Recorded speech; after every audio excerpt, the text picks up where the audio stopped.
Thank you. Before I turn to you, Ms Nelligan, Dr Davison, I just want to go back to one aspect of your evidence from before lunch.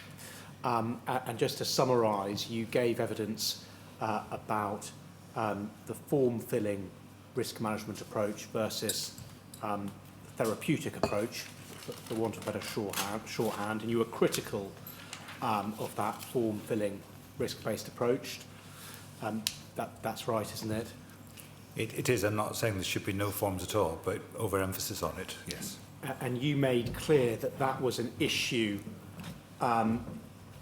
which was common in respect of mental health inpatient care during the relevant period. Yes. And you made clear that the proper approach would be to focus on treatment of the underlying condition. Yes. And you've given evidence this morning about why you think there came to be an undue focus on form filling, and reasons included, for example, fear culture, and you gave a number of other factors. It would, however, be important to make clear, would it not, that issue with form-based risk assessment, that wasn't something being driven by national clinical guidance. So there wasn't, for example, guidance from NICE or anyone else saying that's what you should be doing. That was a problem associated with practice for the reasons you've given. It accumulated over time rather than being driven by any particular organisation or person, yes. And just by way of example, it may be that you need to go away and check, but just to give one example of national guidance from NICE in 2012 on preventing suicide in England, so in the middle of the relevant period, that is an example of clear guidance making clear the need to reduce risk by treatment of the underlying problem. That was always the national policy. It wasn't always, as I say, the way it worked out in practice. Yes, so I think that very much captures the point. To be crystal clear, the national guidance was clear, but the problem was one that developed in practice, not because anybody said that's what we think you should be doing at a national level. And the need and desire, including from regulators and others, they wanted simple ways of being able to evidence check.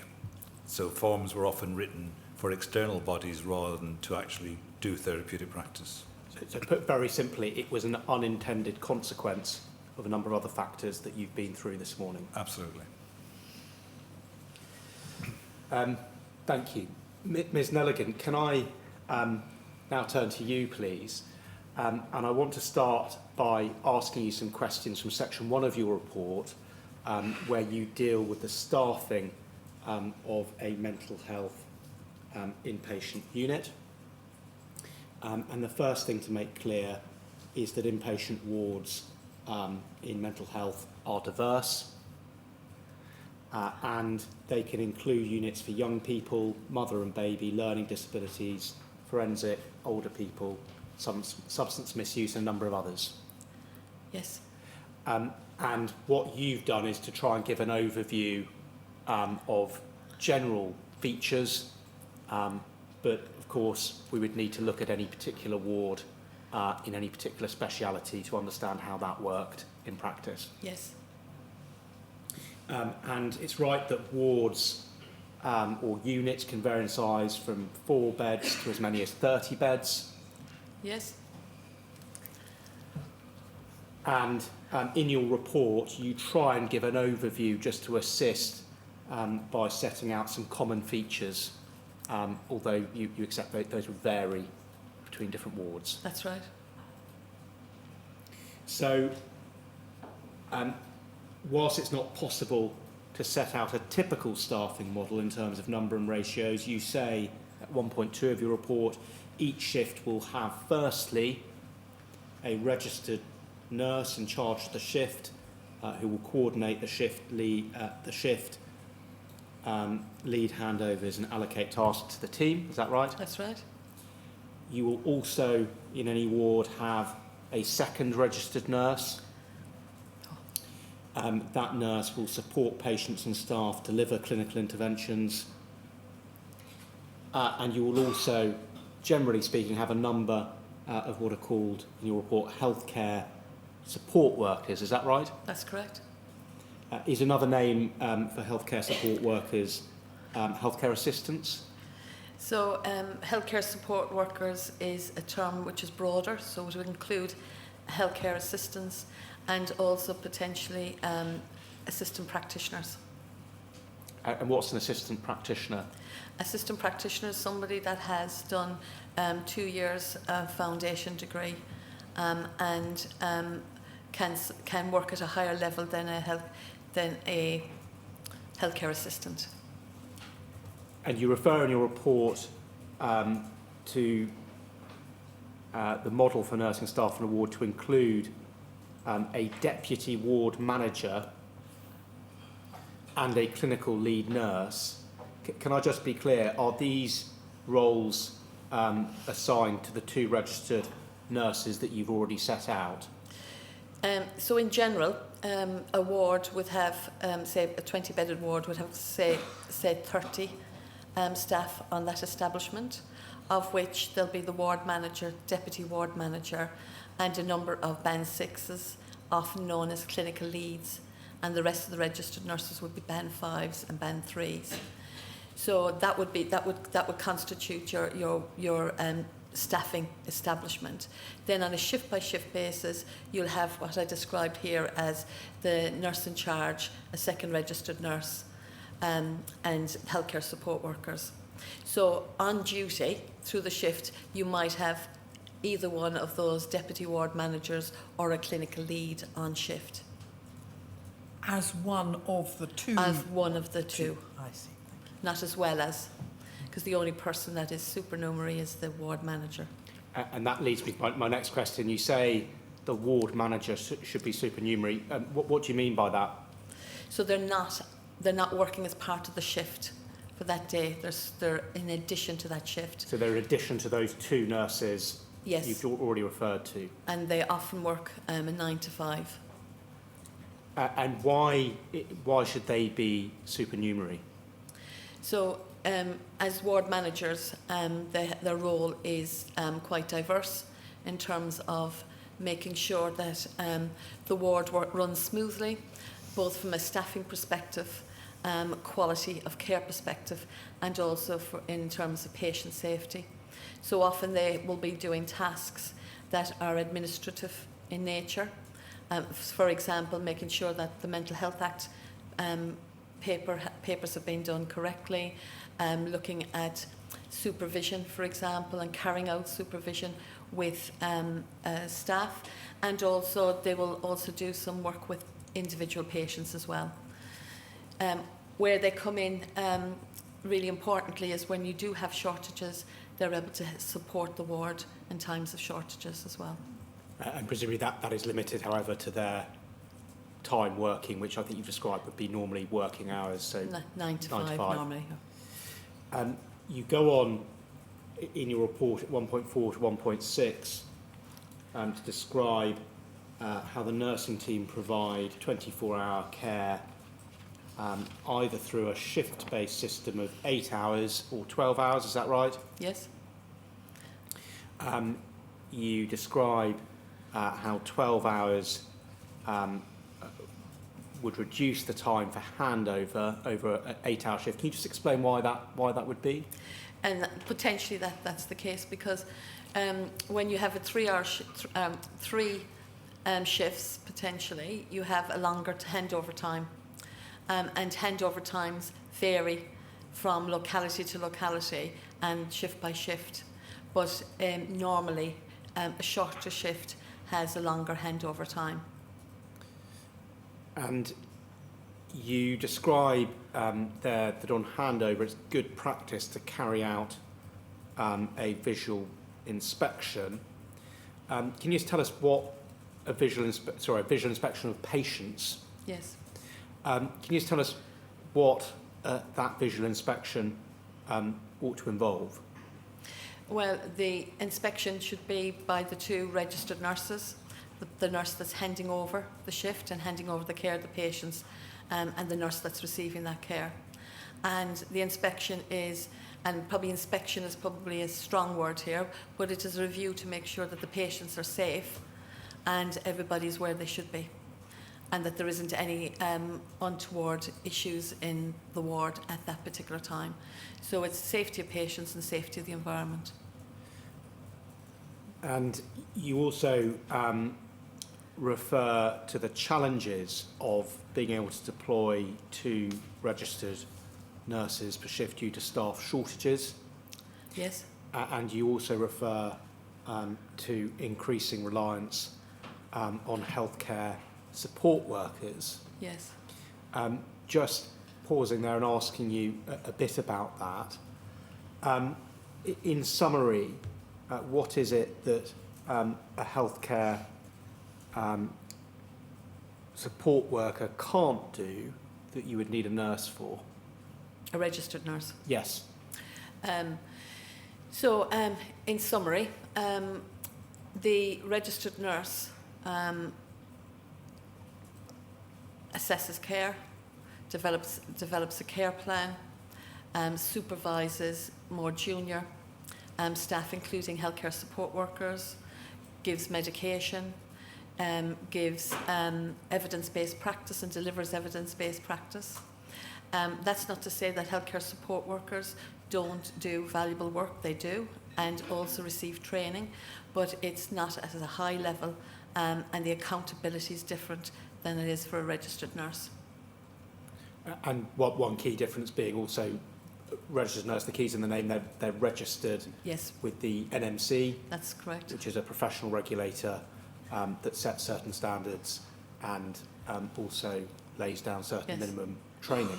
Yes, and they're accountable for their actions, they're accountable for their practice. What do you mean by evidence-based practice in this context?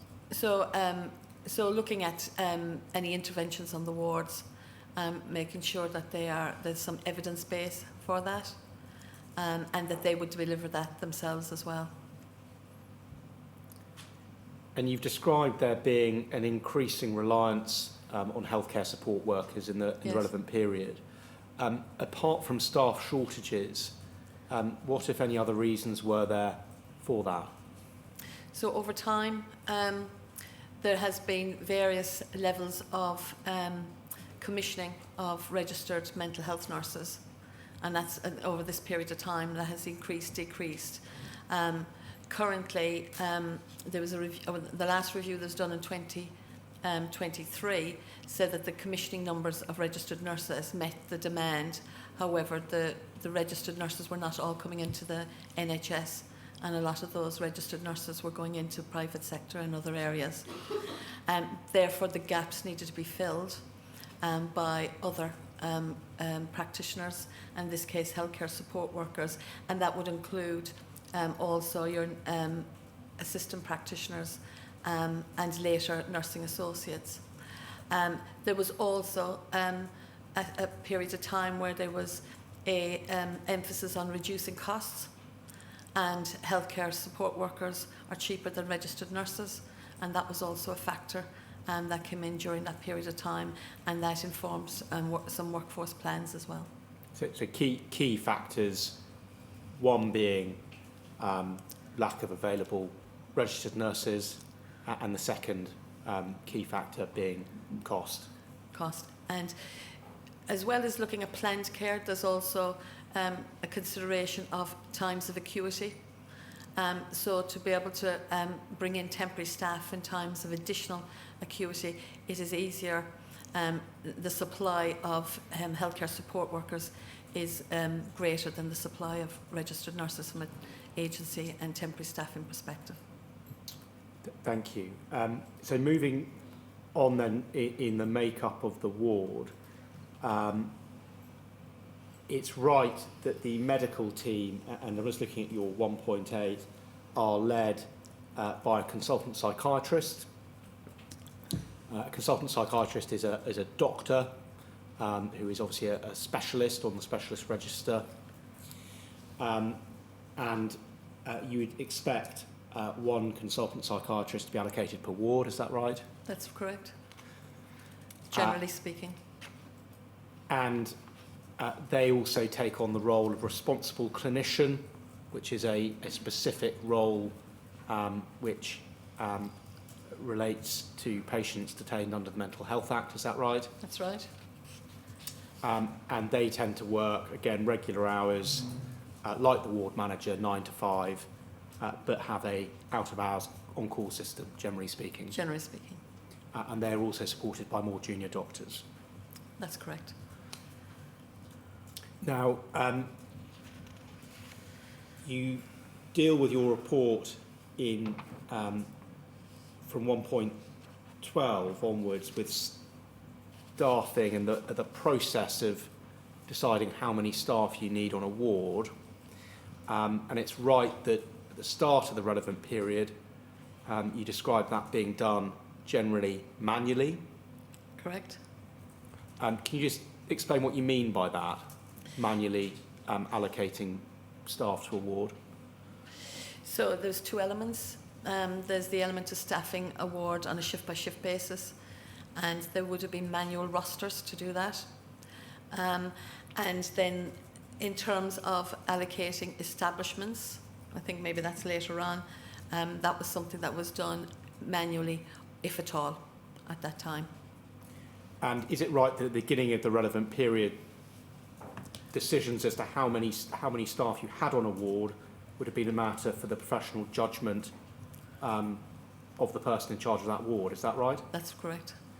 And you describe how, and I'm looking here at 1.13, and sorry, just to be clear, the person who would have been allocating those numbers and using that judgment would have been the ward manager. Correct.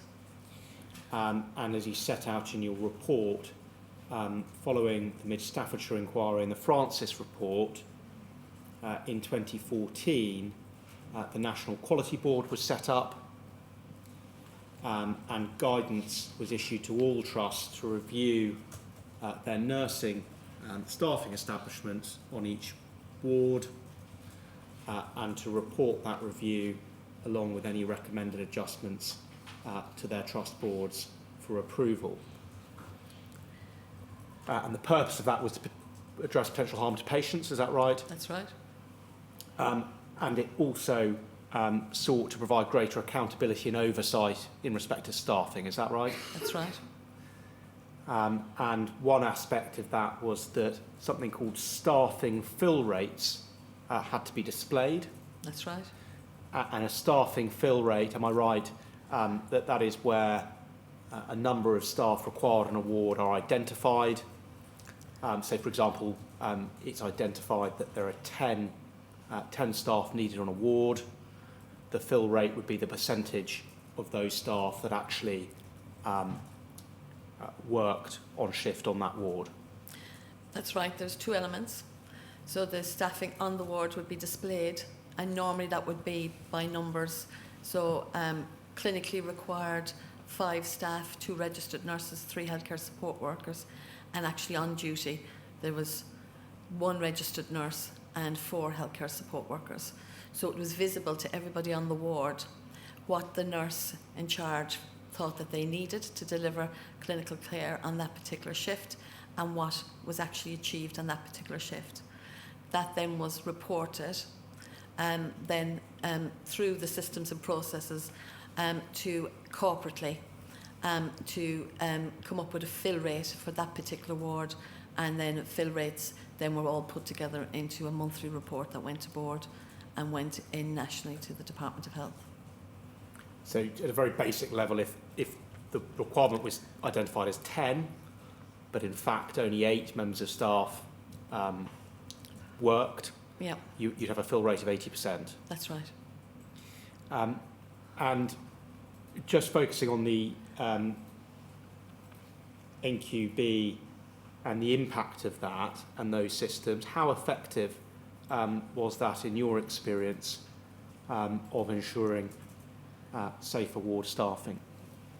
I think the application of the guidance and the requirements differed and varied across the country, but in my own personal experience, I think it was very positive because it put a focus on nursing and staffing of patient care and safety at the very front line, and brought that through to boards so that it was visible, and boards knew where they had shortages and where the potential harm to patients could come. And as a result, a lot of organisations reinvested in their staffing of their establishments and adjusted their establishments to meet those needs. And that looked at the skill mix of those establishments as well. So where it was done correctly, it was very effective in raising up the establishments of wards. To what extent would you say staffing of nursing continues to be an issue nationally in mental health units? It's still an issue. There's a number of vacancies nationally on mental health wards and in mental health in general. Those vacancies and it's vacancies and absences, so there's a number of things that are impacting on shortages, and they're filled by temporary staffing, but also recruitment overseas. And the last count that I saw, that there was 13,000 vacancies for mental health nurses in England in 2023, and there was a 26% reduction in applications to do mental health nursing in the UK. So it's still very much an issue today. Still very much an issue. You go on at 1.15 to deal with more recent evidence-based staffing tools, and you describe there the introduction of the mental health optimal staffing tool in 2019, and that was something commissioned and funded by by Health Education England, and you describe how it measured dependency and acuity levels for patients and enabled nursing staff to use that to calculate the staffing they needed on a ward. And you say it wasn't mandated or universally applied, and where it was needed, it was adapted to take account of variations at unit level. Can I just understand how that tool differed to previously using electronic roster? So what's the difference between that tool and what you had previously? So you still require both tools. The e-roster, the rostering tool, looks at rostering on a shift-by-shift basis over a period of time with the number of staff that are allocated to that particular roster. The MOHUS tool, what that did was when you were doing staffing reviews and you were looking to review how many staff you needed in an establishment for a particular ward, that work had been done up to this point by using professional judgment. What this tool did was give an objective data-based tool to add to that professional judgment and to be able to triangulate the information in terms of your professional judgment, what the tool gave you in terms of calculation of numbers and quantitative data, and also you would use your patient experience and your staff experience to come up with what the number of establishment you should have for a particular ward. How effective has that tool been in your experience? I think it varies from specialties to specialty and ward to ward.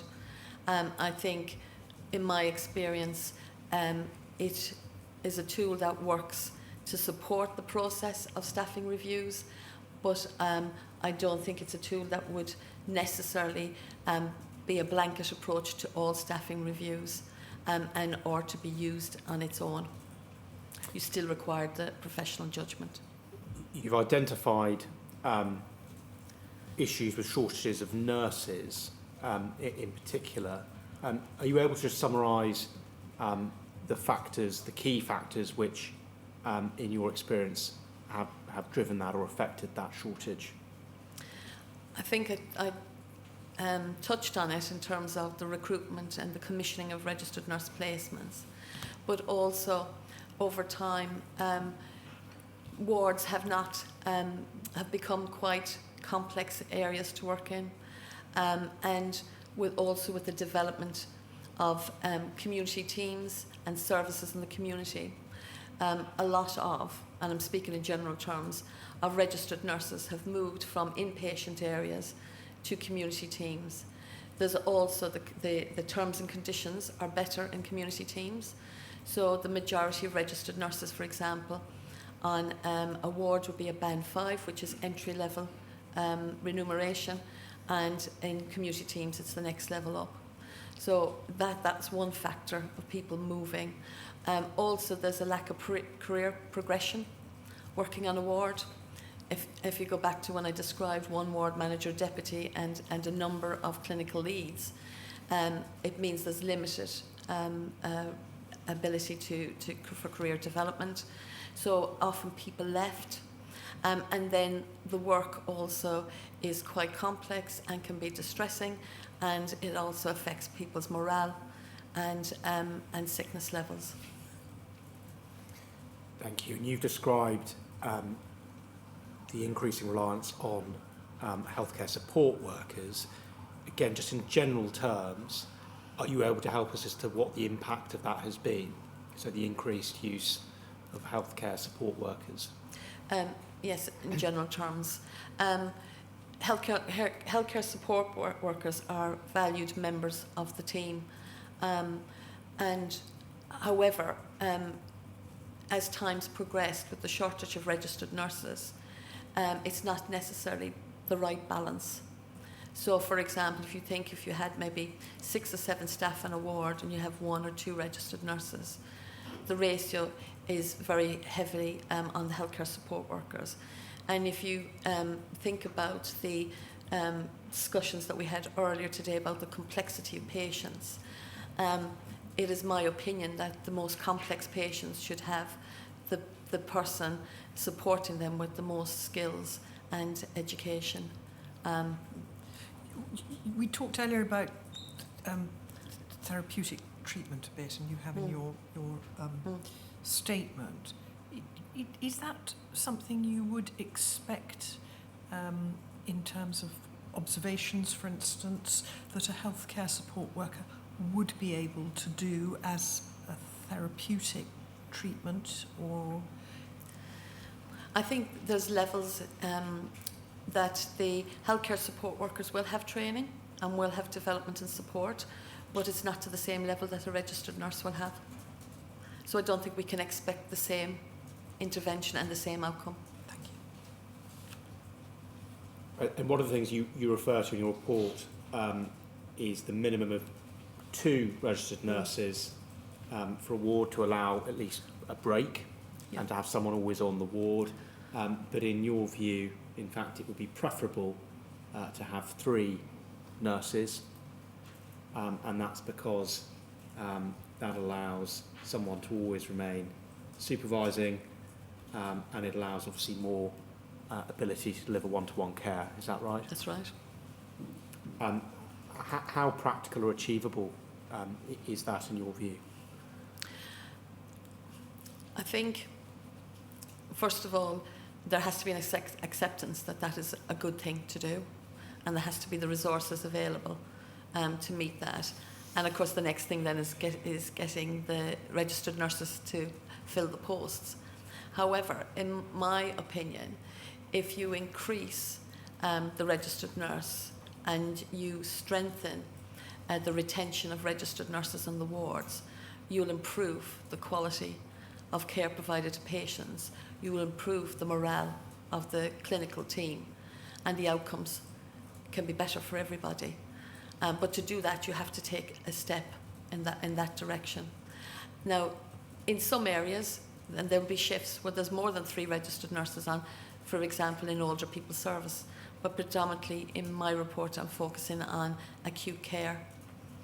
And in acute care, it's predominantly tends to be 2 registered nurses per shift.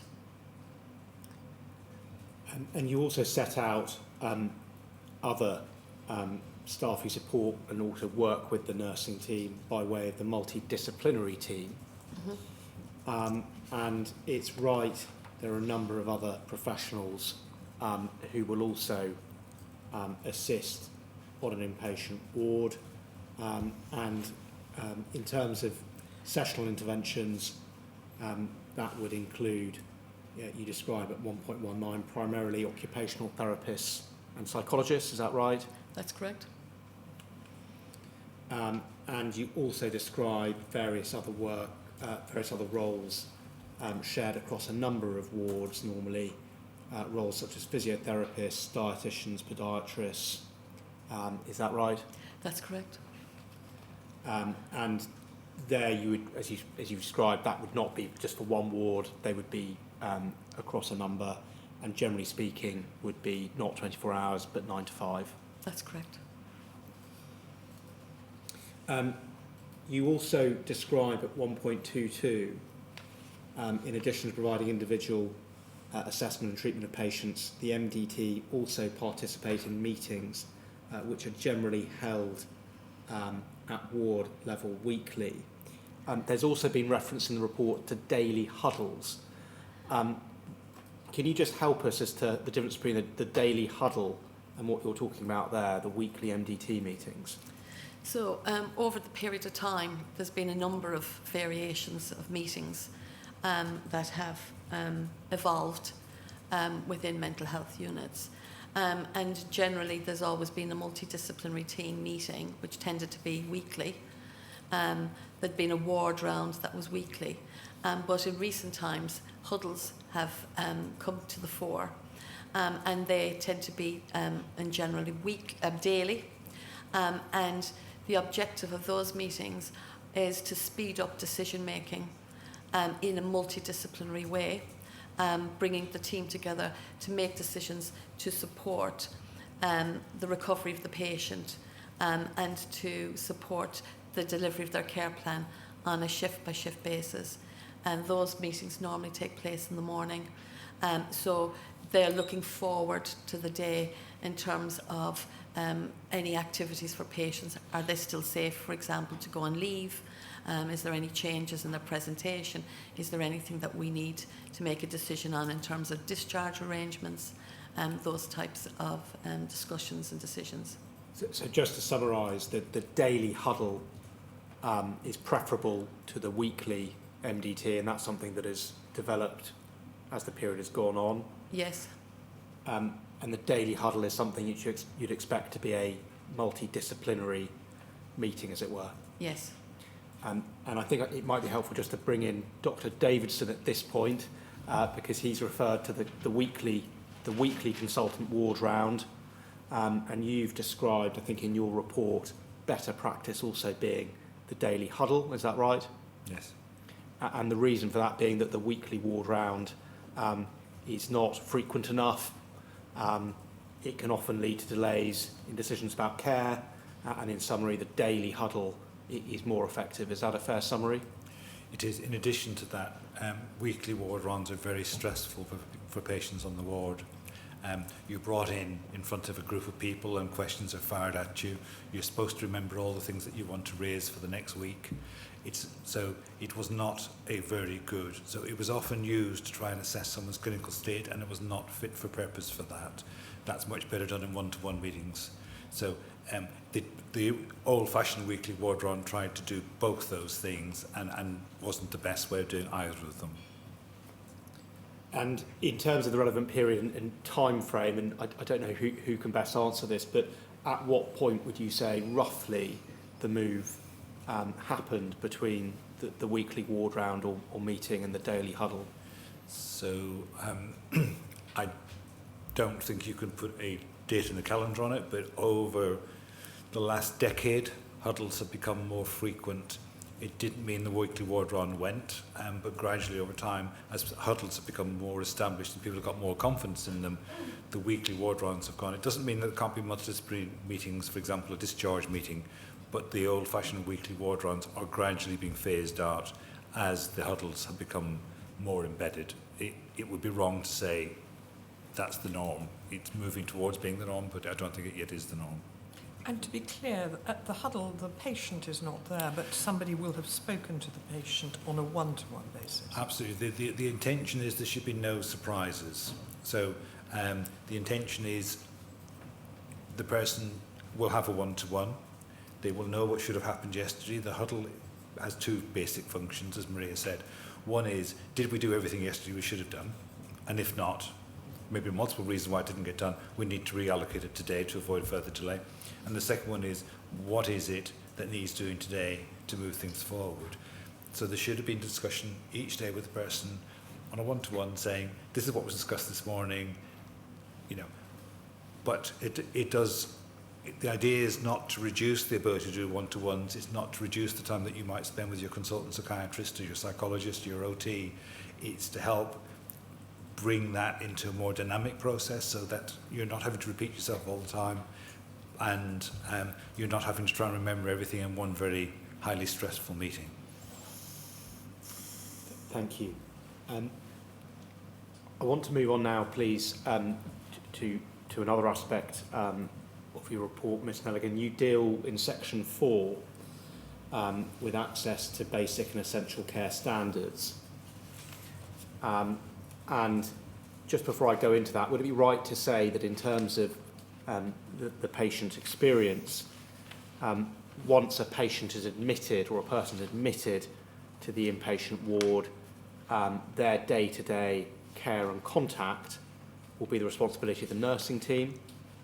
Yes. Excuse me. Yes. And it's also right, isn't it, that the nursing team will be responsible for the safety of the ward environment? Yes. And the nursing team are also primarily responsible for delivering much of any care plan, is that right? That's right, in general. So looking at 4.1, so once a patient has been admitted, it's right that the first thing that will happen is that needs to be an assessment or reassessment of the patient's needs to inform the care plan, is that right? That's right. And you say there that that should be a jointly written care plan with patient, carers and families and the clinical team on admission. That's right. And it's right that that process will be governed by local documents, but that local document or policy will be informed by national guidance. That's right. And you set out at 4.1 some of that national guidance, and it may be helpful just to pause there and identify what that is, because it's right that that's what's going to feed into any local policy we see. Yes. Or certainly ought to. The first national guidance you refer to there is the Care Programme Approach 1991. Can you just tell us in very brief overview what the Care Programme Approach was?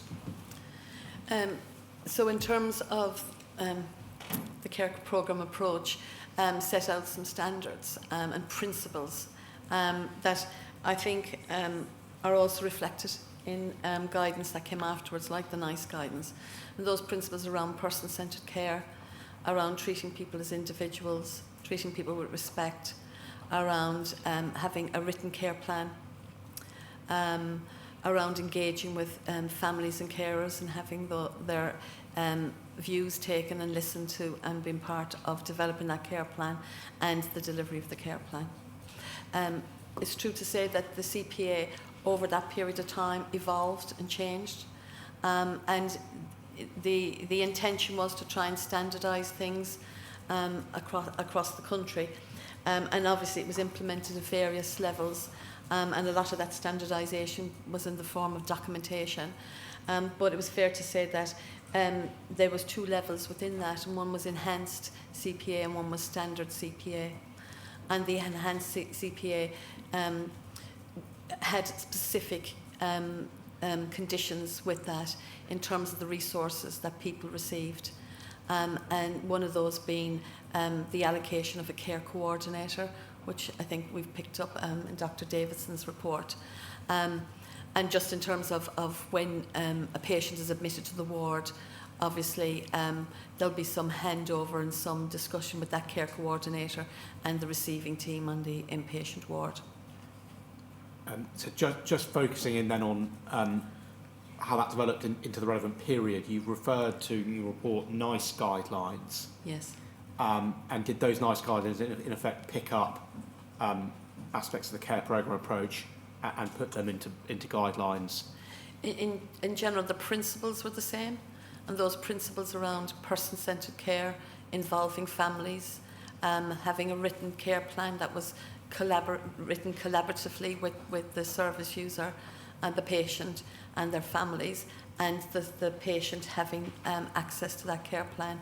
And then NICE went on further and talked about the types of interventions that patients should have, the time that they should have with different individual practitioners.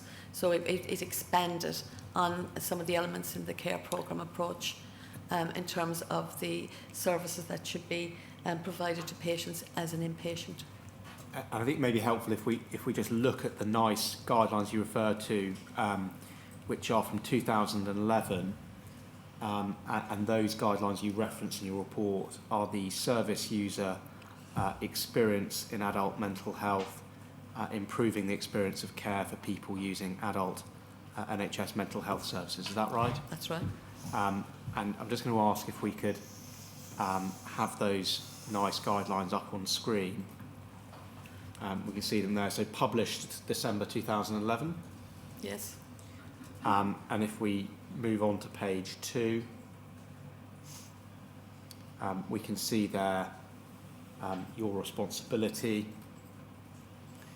and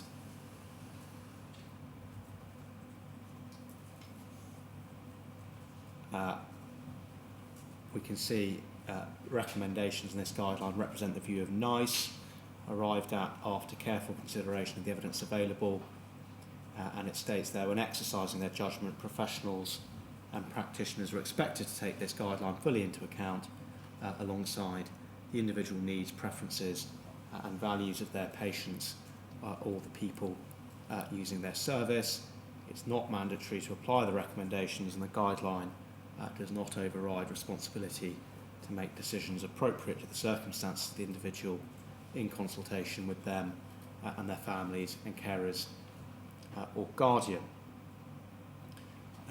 If we go forward and look at page 4,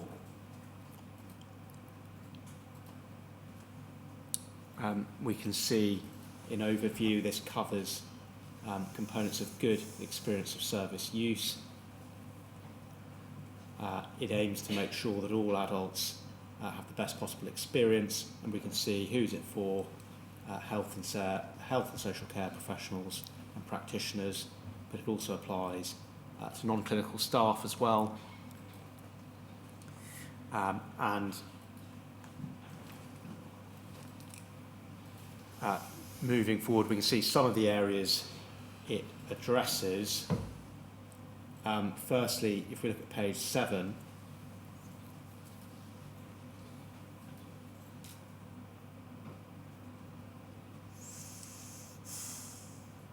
um, 1.1.1, one of the principles here is work in partnership with people using mental health services and their families or carers. If we look at 1.1.14, page 11.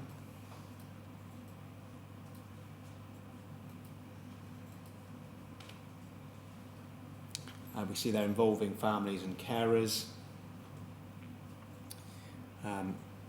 It says they're discussed with the person using mental health services if and how they want their family or carers to be involved in their care. And we can see it makes clear, looking at the final sentence, involvement of families and carers can be quite complex, and staff should receive training in the skills needed to negotiate and work with families and carers, and also in managing issues relating to information sharing and confidentiality. So we see that's an important principle, yes. And we heard earlier from Dr. Davidson about some of the issues in respect of information sharing.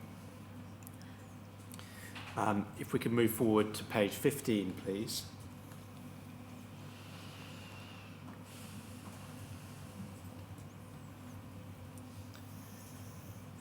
Uh, 1.3.1 deals from there on with assessment. And moving on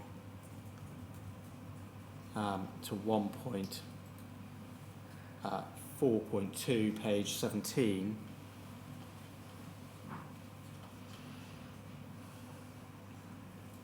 1.4.2, we deals there with developing care plans jointly. This is referring to community care, but is it right that a care plan, it follows the patient as opposed to the other way around? So there ought to be one care plan, whether or not a patient's in the community or an inpatient. Is that right? That's right. The care plan follows the patient, as you said. That's obviously if the patient is known to the community and has already gone through that process. And we can see also, just going to touch on some of the other areas this guideline covers, page 23.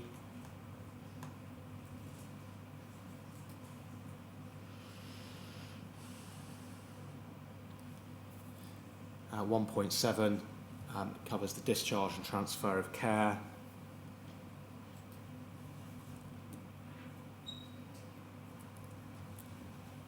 And 1 point there, first bullet point, such changes, especially discharge, should be discussed and planned carefully beforehand with the service user and are structured and phased. The care plan supports effective collaboration with social care and other providers during endings and transitions, and includes details of how to access services in times of crisis.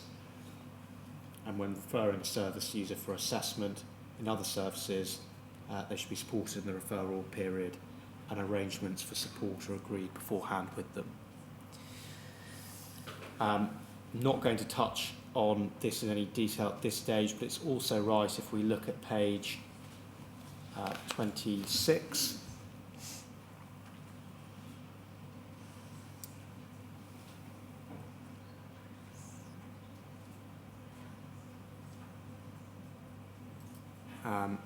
It deals with some principles in respect of control and restraint in compulsory treatment. So there we have some of the formal guidance from NICE, which you'd expect to feed into local policy, and that came into effect in 2000 and was published in 2011. Yes. Thank you. I think we can have that down from the screen. Another formal regulation was Regulation 9 of the Health and Social Care Act 2008, Regulated Activities Regulations 2014, and that also required or had certain requirements in respect of service users, which built upon those principles we've just looked at. Is that a fair summary? Yes. So just summarising some of the initial aspects of care insofar as families and carers, would it be right to say involvement of carers and families is an important part of the initial care plan process? Yes, it's an essential part. And in practice, it's right, isn't it, that they will often have best knowledge and best information about the individual? Generally, yes. And is it right that there should be a written care plan? That's correct. And that will be a crucial part of coordinating any care? That's correct. And as we've detailed before, the care plan should follow the patient between the community and inpatient care? Yes. And back to the community again.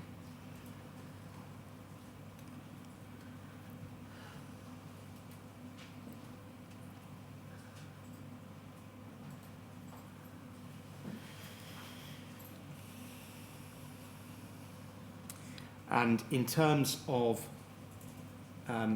ensuring standards are monitored, you deal at 4.3 of your report. standards of care will be set out in local policies and they'll be supported by training and supervision. But in terms of ensuring that those are followed, is it right that will be the responsibility of the ward manager and also the quality matron? That's correct. We've heard about the ward manager. Who's the quality matron? So quality matron is a role that usually is delivered by a person over maybe 2, 3, 4 wards, and their role is around quality improvement and quality standards and quality assurance, and they support the ward managers in delivering quality and standards and their wards. And perhaps just focusing at the lower level, the ward manager, can you just give an example of how you might expect them to be monitoring compliance with standards and the policy locally? Yes, for a general simple example, for example, monitoring of medicine fridges. There'll be a procedure, there'll be a checklist, and there'll be an audit to make sure that that's completed. And I'd expect the ward manager to oversee that, but the matron would audit that on a monthly basis. Now, there's variation in how that's done, but I have some experience of doing inpatient safety matrix in a number of organisations where there's a number of quality standards that are monitored by peer to peer on a monthly basis. So in general, in terms of monitoring standards, some of those will be daily, weekly and monthly, and they'll be carried out by the ward manager and the matron. Other people might be involved in that as well, but in general that's their responsibility to oversee. And that would be internally. Yes. It's also right that there is, and we've heard some evidence about this, but just to make clear, there's also external monitoring, and the external monitor of standards would be the CQC. Is that right? Ultimately, they're the external monitors. Usually, organisations will have internal audit as well, and that provides another tier of auditing standards and quality that's delivered in all services. And in terms of care whilst on the ward, you describe at 4.5 nursing interventions as being essential to support the recovery of patients and deliver the care plan at ward level. Just pausing there, are you able to just give us an example of a typical nursing intervention at ward level?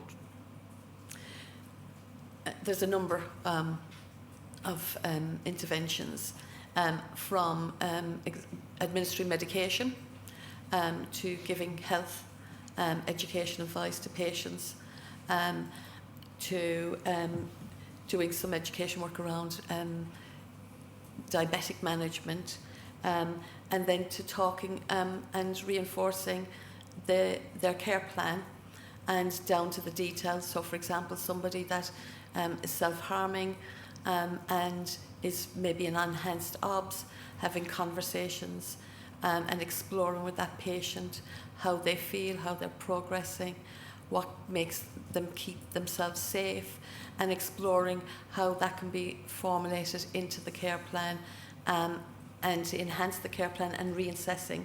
So the registered nurse is reassessing all parts of the care plan on behalf of the multidisciplinary team on a shift-by-shift basis, and then that's fed back in to the huddles that we discussed earlier, as well as informing the nursing team as well. So it's quite diverse and it's varied, and it differs from shift to shift, and obviously the experience of the registered nurse will also play a part in that. Obviously the more experienced the registered nurse is, the more complex those interventions will be. So you described that there's a nursing interventions which are part of the care, delivering the care plan. Can it be appropriate for those to be delegated to non-registered staff, such as healthcare support workers? Yes. And can you just give an example of that, please? For example, doing observations, temperature, pulse and respirations, taking bloods, doing support with the individual patient, escorting patients to appointments, escorting them for walks. There's a variety of things that the healthcare support workers do, and that's supported by training and obviously supervision. Can you give an example of something it would never be appropriate for a healthcare support worker to do? Well, it wouldn't be appropriate for them to write a care plan, to do an assessment. They would contribute, obviously, but they wouldn't be accountable for writing that on their own, or putting that together, or giving out medication. And in terms of those boundaries and restrictions, would you expect that to be covered in local policy? Yes, I would.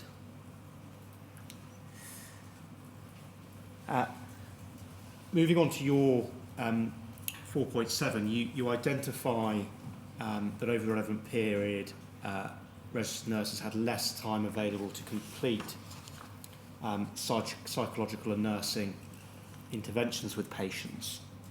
And you describe that as being due to demands of the ward, shortage of nurses, and increasing requirements to use a variety of IT systems to record things like patient records, incidents, medication, and roster. I just want to start and explore some of those a little bit more, but starting with shortage of nurses. Just in practical terms, can you give an example of how a shortage of nurses might affect a shift on a ward in terms of delivering one-to-one interventions? Yes, I can. So going back to identifying the number of registered nurses you would need to deliver care clinically on the ward, we mentioned that in terms of the safer staffing question earlier. So if it's been identified that clinically there's a need for 2 registered nurses on a particular shift, and you only have 1 registered nurse on that particular shift, the nurse in charge of that shift will have to make a decision about what things are going to continue as planned on the ward, bearing in mind there'll be things that are not planned that will happen on the ward, like an admission might come in, there might be a disturbance, there might be an aggressive outbreak. So as well as responding to reactive things that happen on the ward, the nurse also needs to decide what of that planned work that was planned for that shift is going to have to be postponed. And that can include supervision. It can include the one-to-one supervision of other members of staff. It can include also any meetings, and also that 1 registered nurse would also have to seek some support. For example, if there was a multidisciplinary team meeting on that day, if there was a pre-discharge meeting, a number of things would have to be changed on that particular day. And they would have to look to see what the must-dos that they would have to do on that shift. Thank you. And one thing that arises in respect of shortages of staff is it might be argued that can, certainly you deal with your report, it increases pressure Yes. on the staff that are left. Can that in turn lead to an increased use of things like observations or blanket restrictions? Potentially, yes. With those pressures and shortages, the nurse in charge is going to have to make decisions, as I said. With shortages, you might have staff that are from temporary staffing that do not know the patients and that do not know the ward. So they will be less likely to do any therapeutic interventions with patients. And as a result, the impact on patients can be added to their distress, add to their anxiety, and potentially add to any aggressive behaviour or deterioration in people's mental well-being. you deal with, in your report, again, some of the issues arising from lack of available time and the demands on registered nurses. And at 4.9, you say that in recognition of ward managers raising concerns over the limited time to provide direct care to patients, a productive ward series was launched in 2008. That was aimed at releasing time back from administrative tasks to nurses, is that right? That's right. And you say that the application and sustainability over time was uncertain. You then go on to say that not being able to deliver therapeutic interventions to patients is one of the key reasons registered nurses leave inpatient units, is that right? That's right. And it's fair to say, in turn, that could be said to be a vicious circle, because part of the reasons nurses can't deliver therapeutic interventions is there not being enough nurses, and you're saying that in turn can also impact people wanting to remain as nurses. That's correct. And you say as a result there's been a significant turnover on wards as registered nurses move to community teams for better remuneration and potentially improved working conditions. That's correct. And can I just ask this, just to finish this section, to what extent is it still a problem in your view today that nurses don't have enough time for one-to-one patient care and interventions? It's still an issue. There's still shortages, and added to that with the more experienced registered nurses leaving to go and work in the community, more junior registered nurses are on the wards, and they're still finding their feet and developing their skills in terms of nursing. So that then dilutes what the nursing team are able to deliver to patients. Thank you. I'm going to move back now to Dr. Davidson, but Chair, that might be a convenient time for a short break before I do. Could I say 10 minutes, so until 1:15, please? Yes.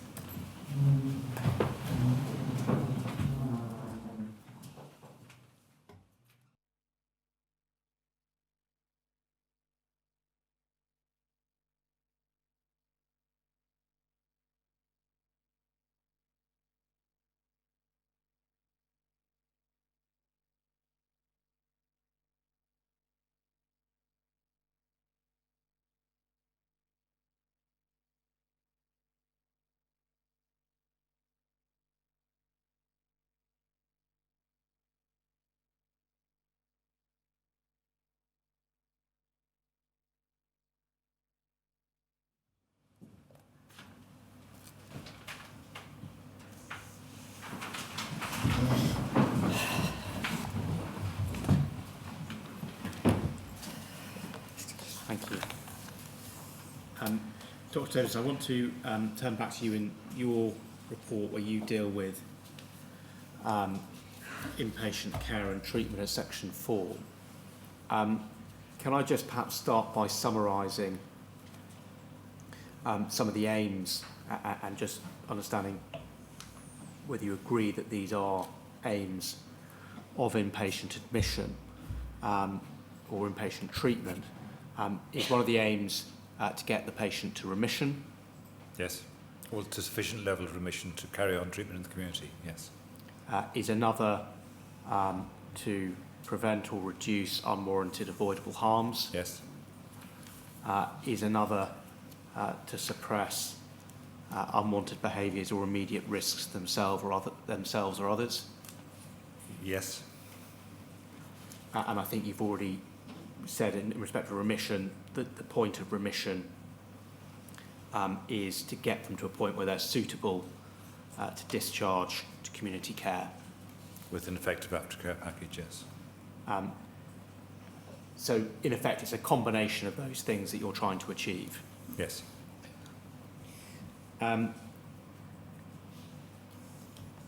Going back then to basic steps, you deal, in fact before I do, one of the points you make in your report at 4.1 is you describe problems with reasons for admission often being vague and formulaic.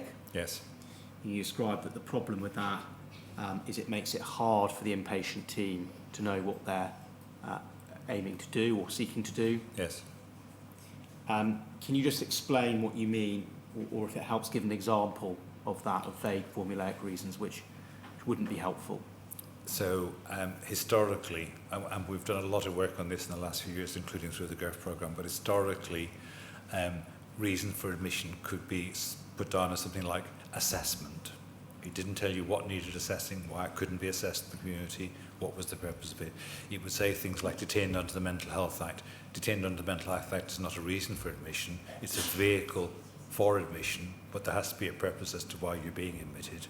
It would say things like to keep the person safe. We've already discussed that you cannot guarantee to keep anyone safe. So it was a meaningless statement. It was a question of what harms were you trying to address here, and in what way did you think an inpatient stay would contribute to addressing those harms? So by contrast, what would helpful or clear reasons for admission look like, as an example? So we have now reached, to take a very simple example, we have now reached a point where person X needs Y, is currently not consenting to Y because of them meeting the statutory criteria for admission under the Mental Health Act. They are being admitted for the purpose of Y being delivered, whatever the Y was. Thank you. And you deal in this part of your report with some basic principles at a high level which represent good practice in respect of inpatient care. Yes. And at 4.4, you identify the 10 high-impact changes which set out what good should look like in terms of basic steps. Yes. And before we look at those, it's right to say that they codified what had been previously known and developed in the preceding years up to 2022, is that right? They're building on knowledge and best practice over that time, yes. And you say in your report that if those 10 steps are taken in a person-centred way, then an inpatient admission should be more effective, should take less time to ensure there's an effective aftercare plan in place and ready to deliver, and it ensures the patient doesn't spend longer than necessary in hospital. Yes. And you say fundamentally they're about being clear why the person requires to be in hospital and what needs to change to let them get back to the community. Yes. I think it'd be helpful if we could have up now, please, your Appendix 3 of your report. That's page 63.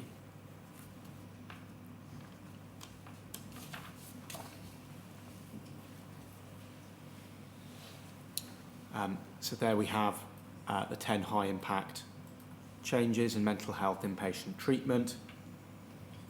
Just going through those briefly. One, identify the purpose of the admission, set an expected date of discharge. When that purpose is achieved, communicate this with the person, their family and carers and any teams involved in the person's care post-discharge, for example, community mental health team or crisis resolution home treatment team. Yes. Secondly, complete care formulation and care planning at the earliest opportunity within a maximum of 72 hours. Yes. So that means at the latest, 72 hours after admission, you will have had an assessment and there'll be a plan as to what's going to happen. Is that right? There should be at least a working plan so that everyone knows what they're trying to do, which may include need for further specific types of assessment, but there should be a plan in place. And thirdly, identify any potential barriers to discharge early on in admission and take action to address these.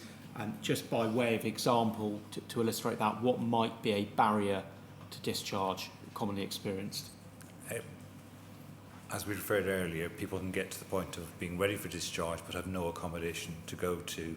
Historically, there was too often a tendency to focus on treating their symptoms and then only thinking about need for accommodation when they were well, which obviously creates enormous delays. So the aim is, if it's clear within the first 72 hours that this person is not going to be able to go back to the previous accommodation, or indeed has no accommodation to go back to, that you're working on that in parallel with whatever you're doing, rather than sequentially. So the aim is to get things done in parallel as much as possible, rather than in sequential things, which simply adds delay. 4, conduct daily reviews such as the red to green approach to ensure each day is adding therapeutic benefit for the person and is in line with the purpose of admission. Again, can you just explain or give an example of something that would be monitored, so an aim that might be monitored on a red to green approach, and how that would work? Yeah, so for example, it might be this person needs an occupational therapy assessment, which is due to take place yesterday. If it took place yesterday, that's green. If it didn't take place yesterday, that's red, which means we have to reallocate that today. We would also want to know why it didn't take place, but what we can't do is say, oh, it didn't take place yesterday, we must think about it, we have to reallocate it. Historically, what used to happen is you would see things like needs referral for this, but day after day after day. The aim of this is that you don't do that. You say, okay, it didn't happen yesterday, why it didn't happen we can sort out afterwards, but we need to reallocate it today. So it's ensuring greater visibility and accountability. And explaining to the person in the one-to-one, we're sorry it didn't take place yesterday, but we've set this in train to make sure it happens today. Number 5 is to hold multi-agency discharge events with key partners on a regular basis to review complex cases. Number 6, ensure partnership working and early engagement with the person, family or carers and teams involved in the person's post-discharge support. Agree a joint action plan with key responsibilities. Yes. 7 is to apply 7-day working to enable people who are clinically ready for discharge to be discharged over weekends and bank holidays. And on that one, can I just clarify, 7-day working in mental health isn't about necessarily having in the whole multidisciplinary team in on a Saturday and Sunday, because what often delays discharge is the availability of community services. So 7-day working is that no one should not be able to be discharged on a Saturday and Sunday because there is no service to pick them up. So it's about what are we doing to make sure that if someone's ready to go home on a Saturday, they can go home on a Saturday. And number 9,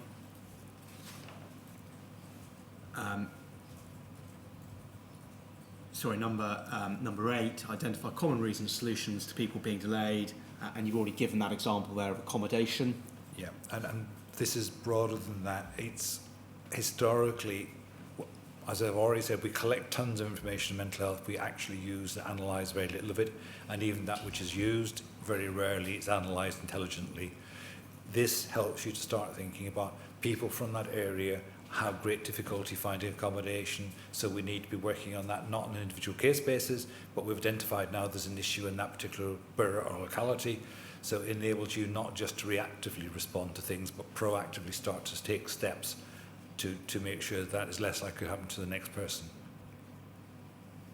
The next one, number 9, is you communicate notice of discharge at least 48 hours prior to the person being discharged to the person, their family or carers and any ongoing support service. And finally, the follow-up to be carried out with the person by the community mental health team or CRHTT at the earliest opportunity, and within a maximum of 72 hours of discharge to ensure the right discharge support's in place. Yes. So two 72-hour formulations, one assessment and plan within 72 hours of admission. So that's a formulation. The second one is more of a check that the plan that was agreed is actually in place.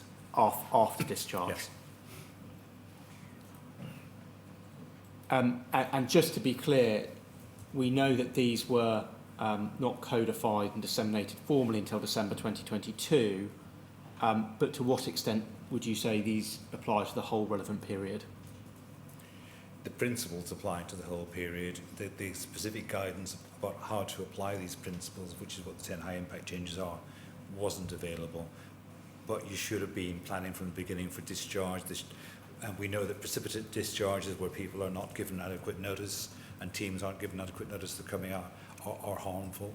So the principles applied, but in terms of actually setting out guidance as to how you do it, this is new, but the principles, like I say, were built on long-established practice.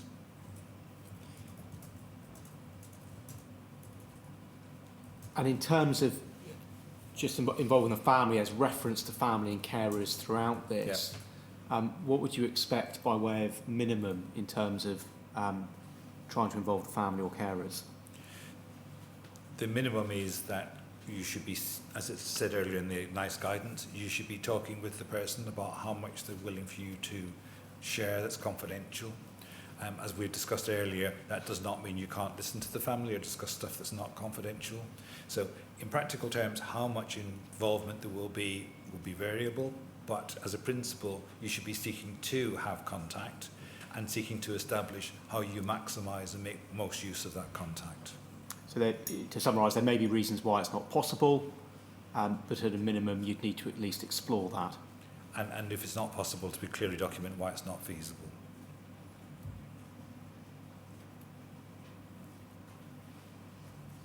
I want to move back to section 4 in your report and your paragraph 4.9. You say that the key therapeutic element of a ward is the therapeutic milieu.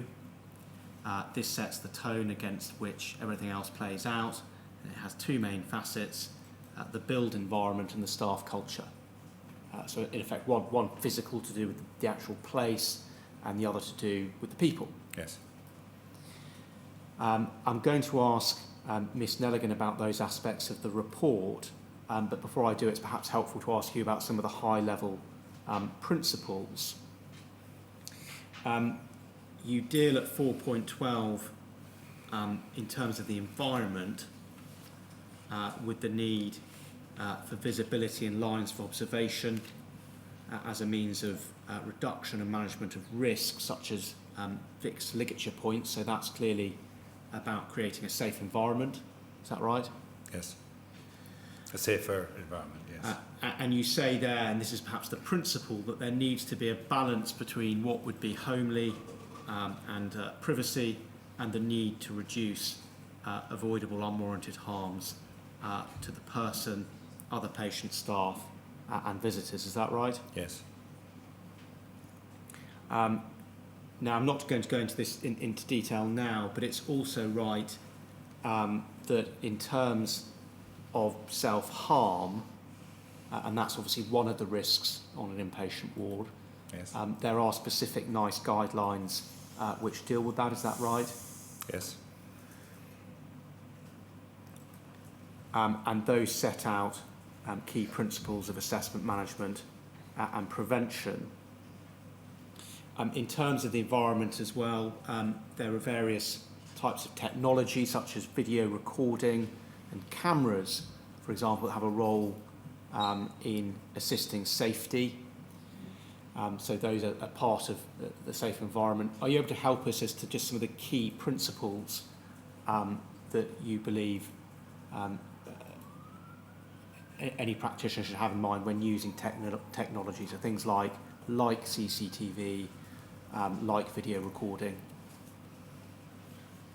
They do not replace therapeutic activities. So they should never be used as a reason for reducing staffing levels or saying that you can have fewer staff. So they never replace therapeutic activities. What they can do, retrospectively, they can tell you if something went wrong, what went wrong. They don't tend to help you to prevent something going wrong, but they can help to identify that something did go wrong retrospectively, from which you can learn.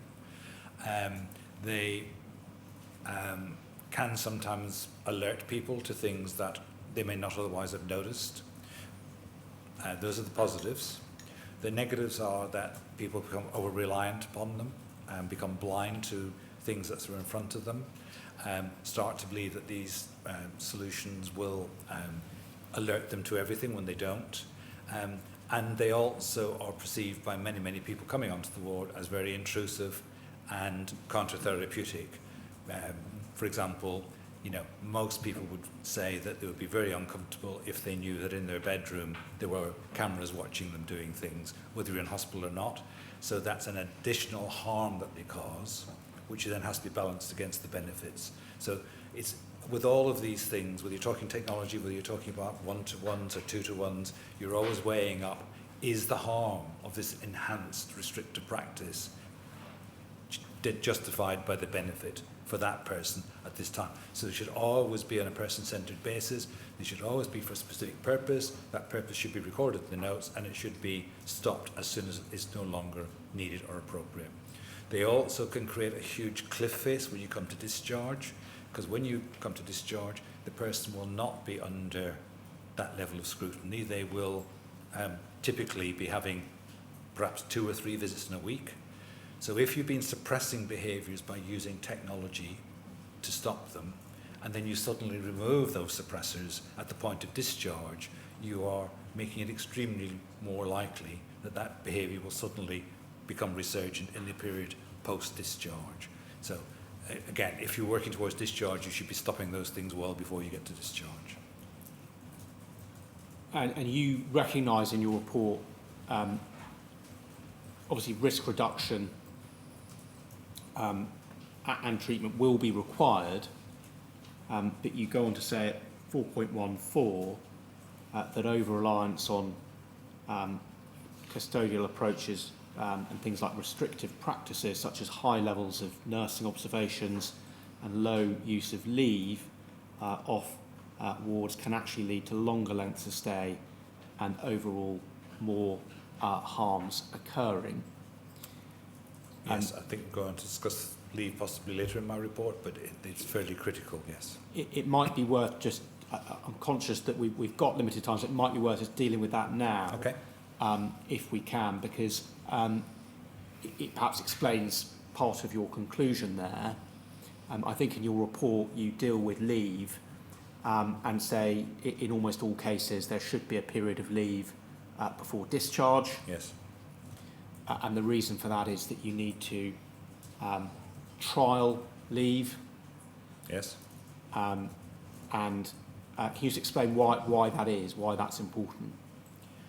Several reasons. One, which applies to virtually all cases, is that there's a huge difference in the artificial environment of a ward and being back in the community.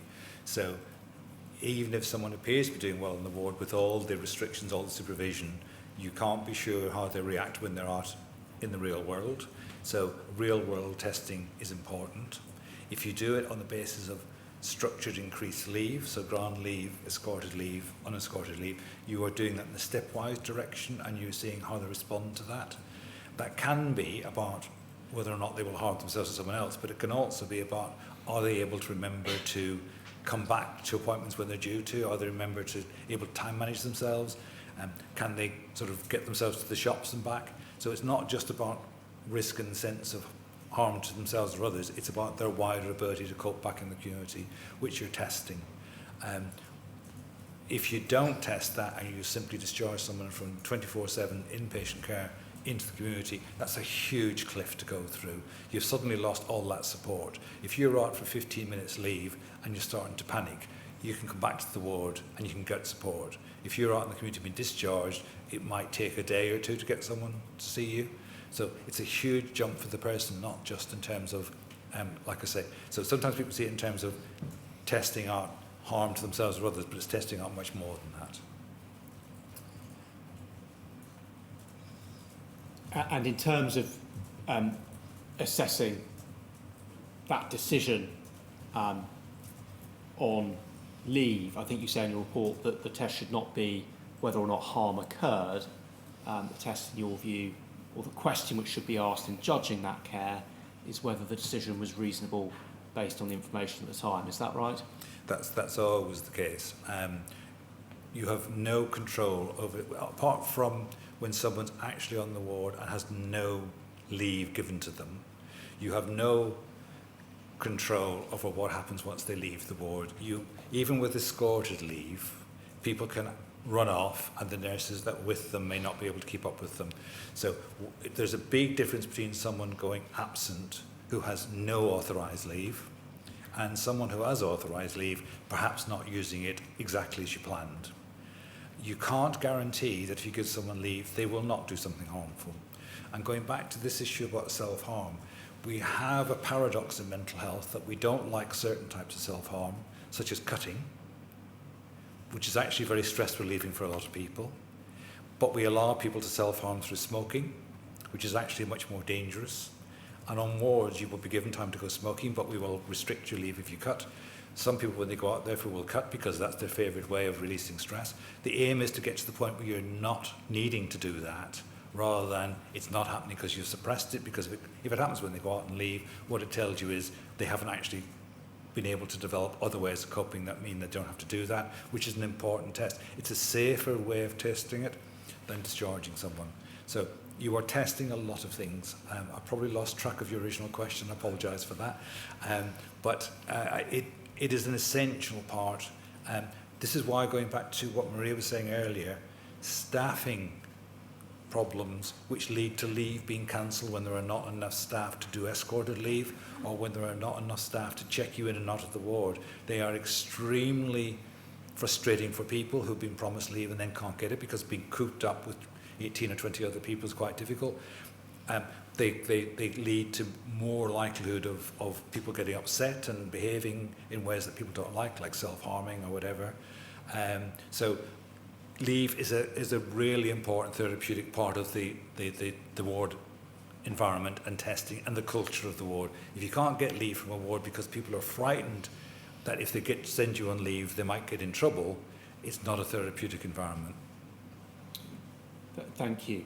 And just going back to the topic we were dealing with, which was the ward environment and how that affects outcomes, just generally speaking, can you just very briefly describe how it is ward environment can improve or worsen patient outcomes?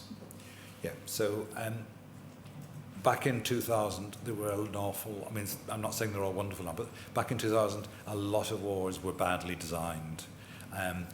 Not just dormitories. I mean, dormitories were sort of culturally more common back then, you know, but obviously being in a dormitory with 6 or 7 other people means that your sleep is more likely to be disturbed, etc., etc. You don't have privacy. So that was one aspect which is gradually improved. Another aspect was that they were frequently not designed for one-to-ones. So actually getting personal time to talk with your nurse or someone else was quite difficult in the ward environment because all the rooms were mixed rooms. The other aspect of this was by about 2000 we'd become more aware that natural light and access to fresh air are critical. That was not perhaps so well in the old asylums. That was quite common, but it sort of got lost when we went into the acute units, and then it got rediscovered that actually natural light is actually therapeutic. So natural light, space to move about in, space to be on your own when you want to be on your own, but also space to mix with others when it's appropriate to mix with others. It's that milieu. And I'm not going to go into any detail, but it's right, Ms. Nelligan, you actually deal with, there are specific requirements in relation to mental health in patient wards. You set those out in your report at paragraph 2.2, is that right? Yes. And you also deal there with the need for a good therapeutic environment, and you make clear that it's universally accepted that the environment where care is delivered needs to nurture and facilitate recovery. And you also identify some of the historic issues with some of the physical ward environments. Yes.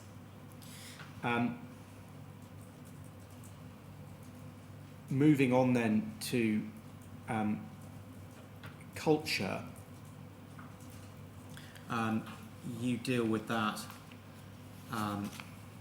in your report, Ms. Nelligan. You make clear the importance of ward culture. Yes. And that primarily being the staff, is that right? Staff, yes. And you deal with that at 2.12 of your report, you say, in summary, a good therapeutic ward, in addition to the environment, will have excellent engagement with patients and carers, with a positive culture of respect and compassion. You also say there will be a general programme of meaningful activities at ward level, with each patient having an individual timetable for one-to-one sessions with nurses. Yes. And also other professionals. You also say there will be activities programmed for evenings and weekends. That's right. And the ward will have a strong patient group to advocate for their needs, which may be facilitated by the quality matron. That's right. And you refer in your report to most recently the culture of care standards and mental health inpatient services. That was published in 2024, currently being rolled out nationally, is that right? That's right. And would that contain relevant principles to that issue of culture? Yes. And again, does that represent an accumulation of experience that would be relevant here in terms of, I appreciate it's being published in 2024, but does it reflect learning up to that point? It does. I'm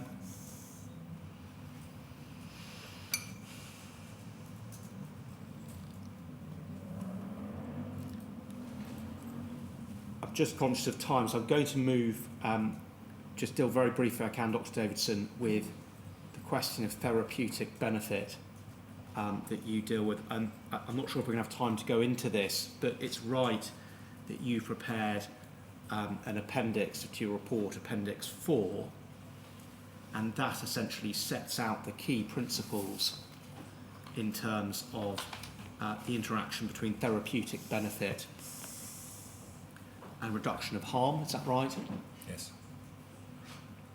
And you make very clear there, just to summarise in the interest of time, any therapeutic plan or intervention, two broad aims: help improve their person's health to get them back as quickly as possible to their best level of functioning, and secondly, preventing or minimising unwarranted, avoidable harms. And the key point is that whilst ideally these two things improve in tandem, one can at times make the other worse. Yes. So it's not entirely straightforward, is the point you make. Yes. And you're very clear it's about avoiding unwarranted and avoidable harm. Yes. And you make clear the key is it's unwarranted and avoidable. Yes. And you make clear that there are no harm-free options in any treatment. Yes. That's great.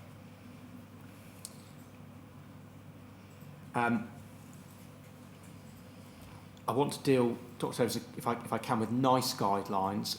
Again, very quickly, if I can. Could we have up, please, the transcript of the NICE, the lecture provided on NICE guidelines, please? And could we look at page 2?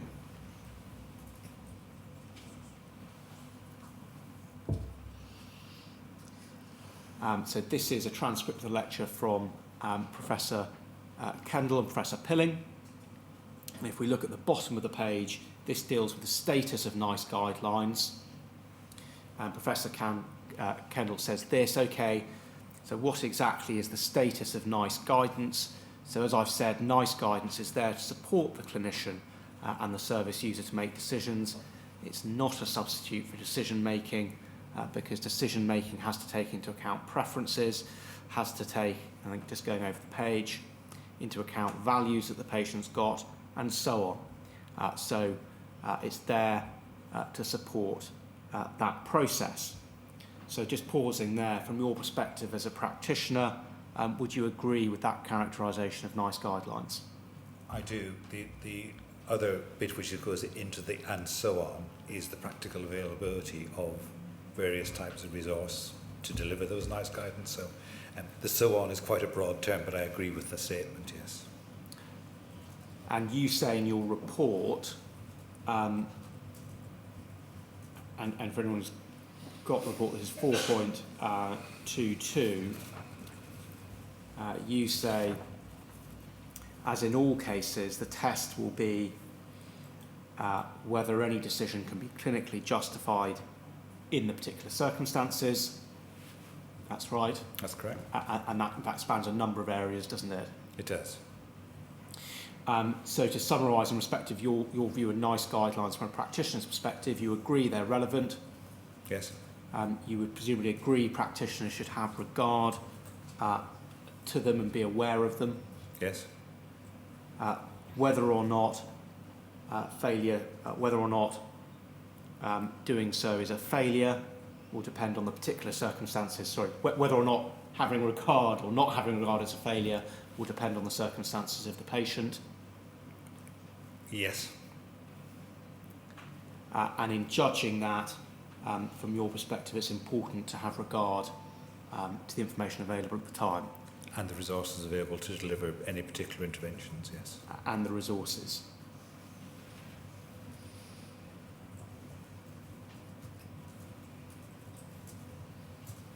And again, Ms Nelligan, NICE guidelines obviously relevant not just to psychiatrists, also relevant to nurses.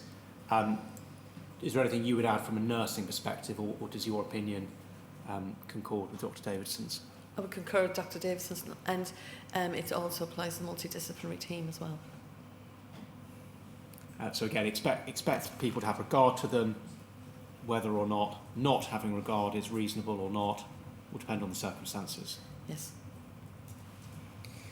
I want to turn back, please, to the ward safety and environment, and you deal with that, Ms Delegate, in your report in section 3.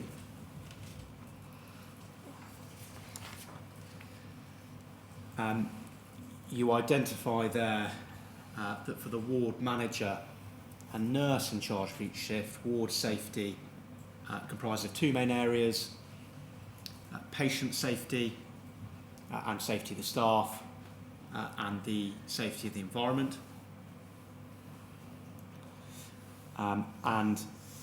To be clear, clinical safety is the responsibility of the nurse in charge on any shift. Yes.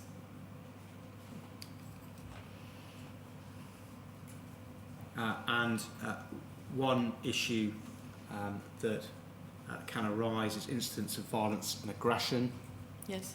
And you deal with that on 3.3.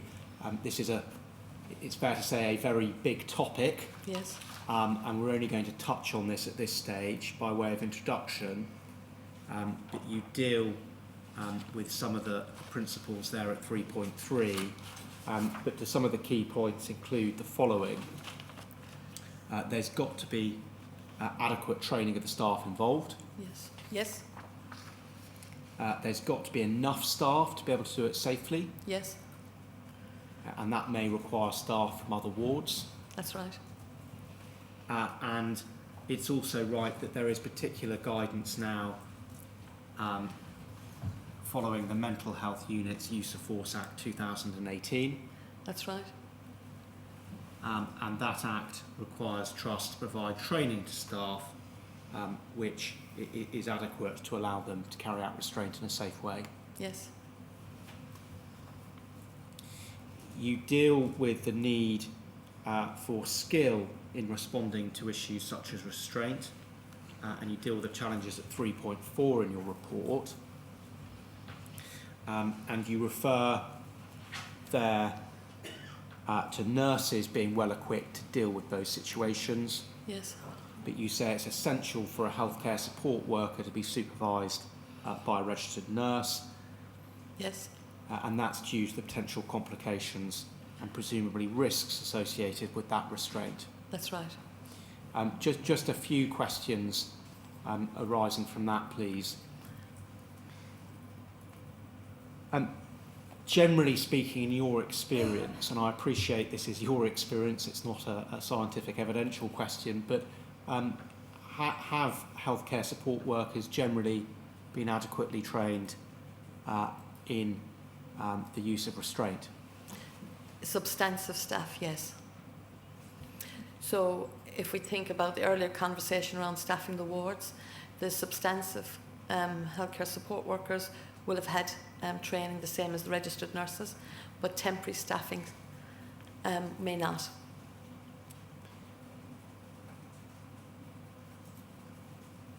And you refer to the requirement for supervision Yes. by registered nurses. Can I just be clear, is that a national policy or is that something just recognised by the profession more generally? Where does that requirement come from? I think more generally it is practice that is required in terms of all interventions that happen on the ward that could cause harm to patients need to be supervised by the registrant, because they're accountable for the safety of those patients at any one time and for that particular shift. So this is a very intense intervention, restraint is. So I think that will be reinforced by the training that's delivered now. The training has now been standardised and is delivered to the standards set out by Build accreditation. I don't think that was as clear maybe back at the beginning of this period. And it may sound like an obvious question, but does that supervision require the registered nurse to be physically present during the restraint? Yes.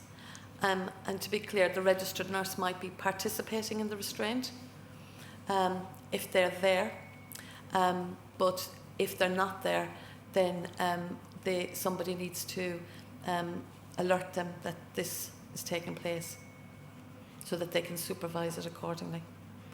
And again, in your experience, has it been common for there to be instances where restraint takes place in the absence of a registered nurse? I think it takes place, it's initiated, but I'm sure there'll be occasions where it may take place without the registrant's knowledge. But I'd like to think that that's rare.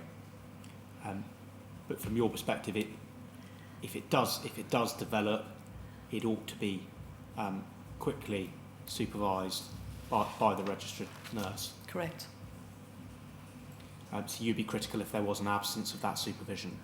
Yes, I would.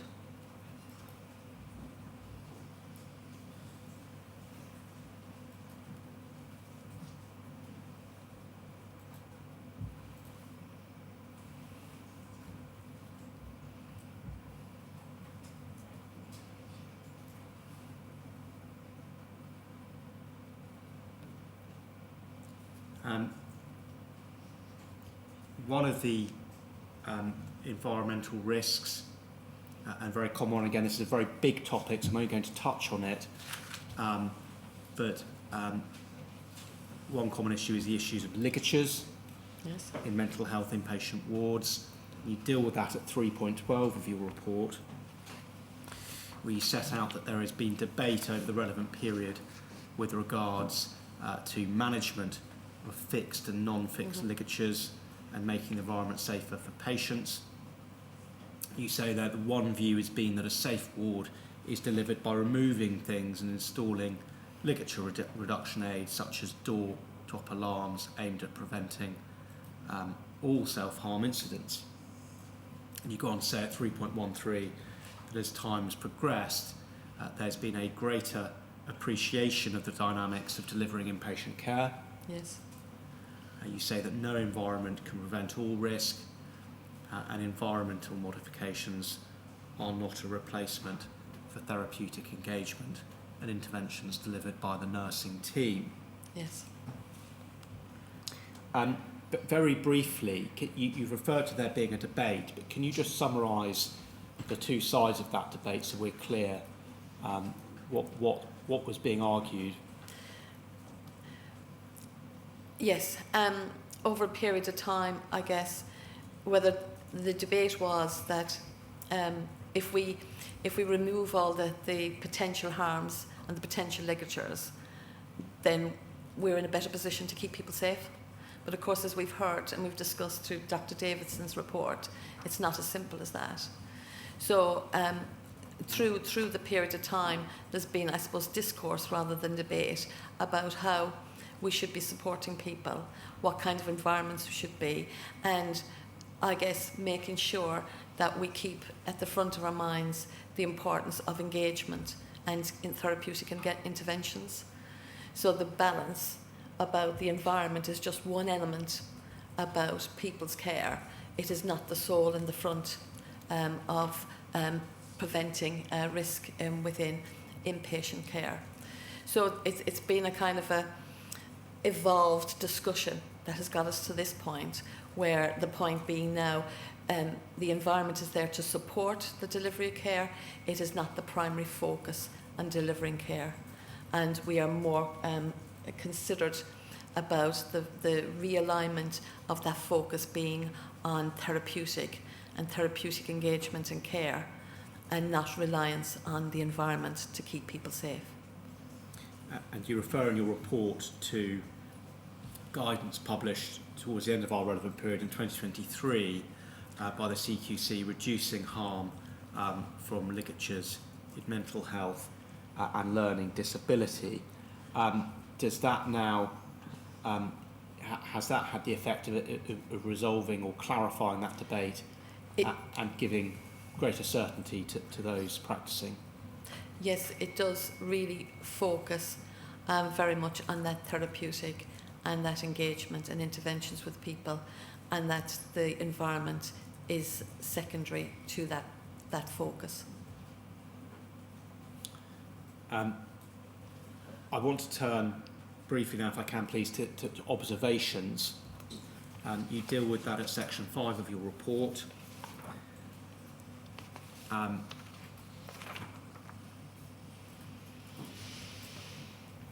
And you describe there how there's been a discourse about observations and over the relevant period language has changed, and you say that wards have become more dependent on this intervention as acuity increases, and there's more focus on risk prevention or harm minimisation. And you say each locality has their own policy and there may be differing terminology. The purpose of observations is to monitor change in the person's presentation and to monitor and prevent risks associated with it. So just pausing there, when you say there's been a discourse about observations, is that part of that same discourse of balancing restrictive practice against therapeutic benefit? Yes.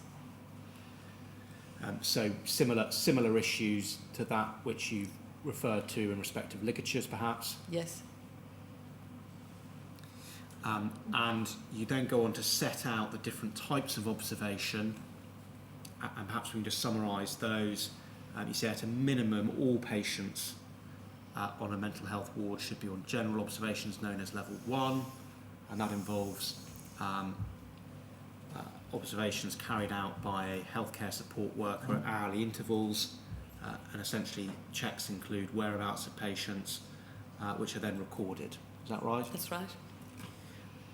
Enhanced observations would be from level 2 to 4, is that right? That's correct.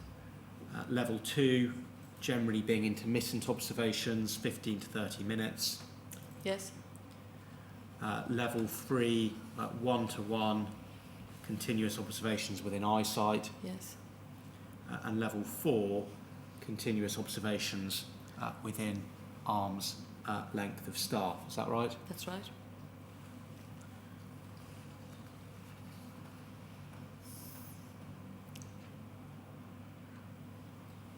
And you say at 5.3 they should be allocated on a least restrictive basis. Yes. And there should be a rationale recorded. Yes. And you describe at 5.4 debate over who could in fact prescribe or allocate enhanced observation, so beyond level 1. Yes. And in your view, good practice dictates that that should be a multidisciplinary decision. Is that right? That's correct. And that's also going to be informed by local policy. That's correct.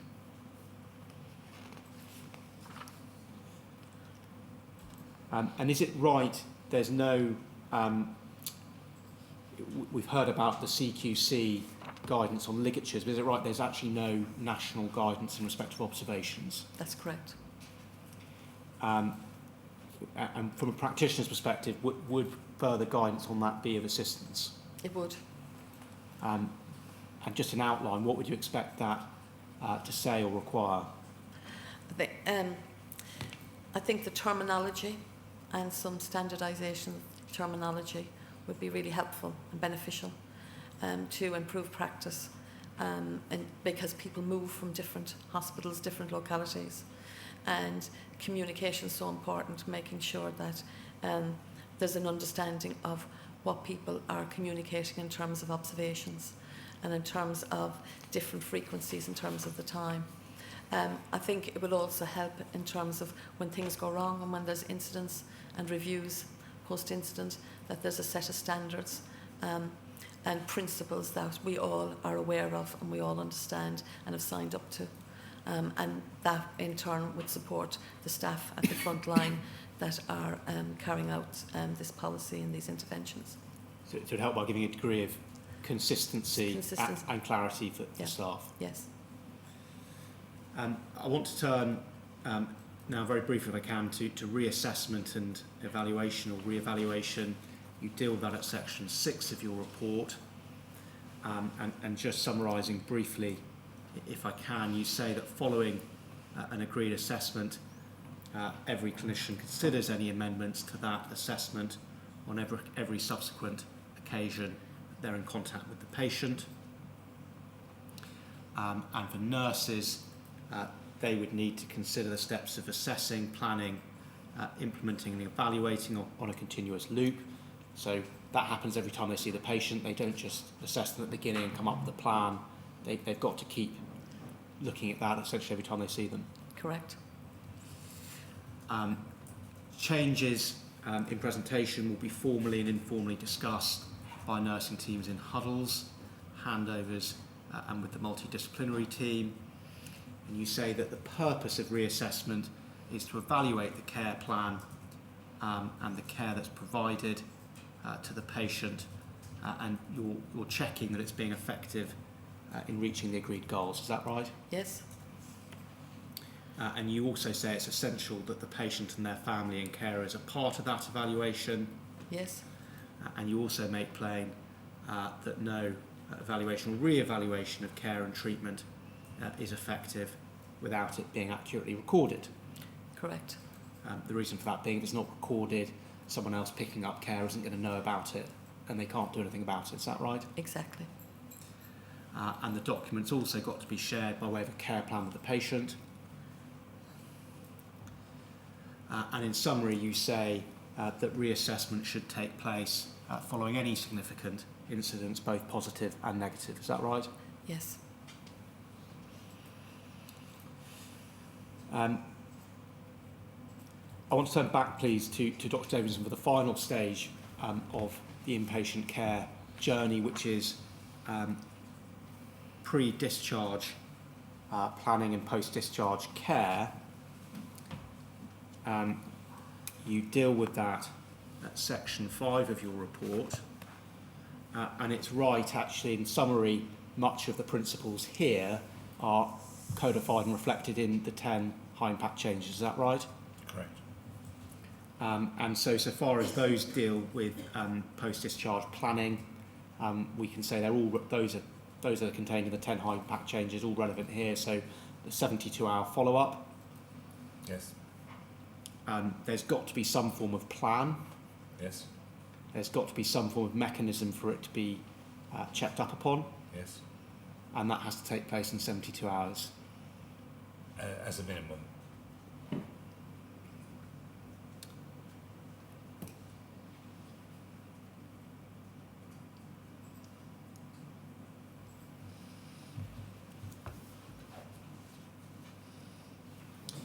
And at 5.8 of your report,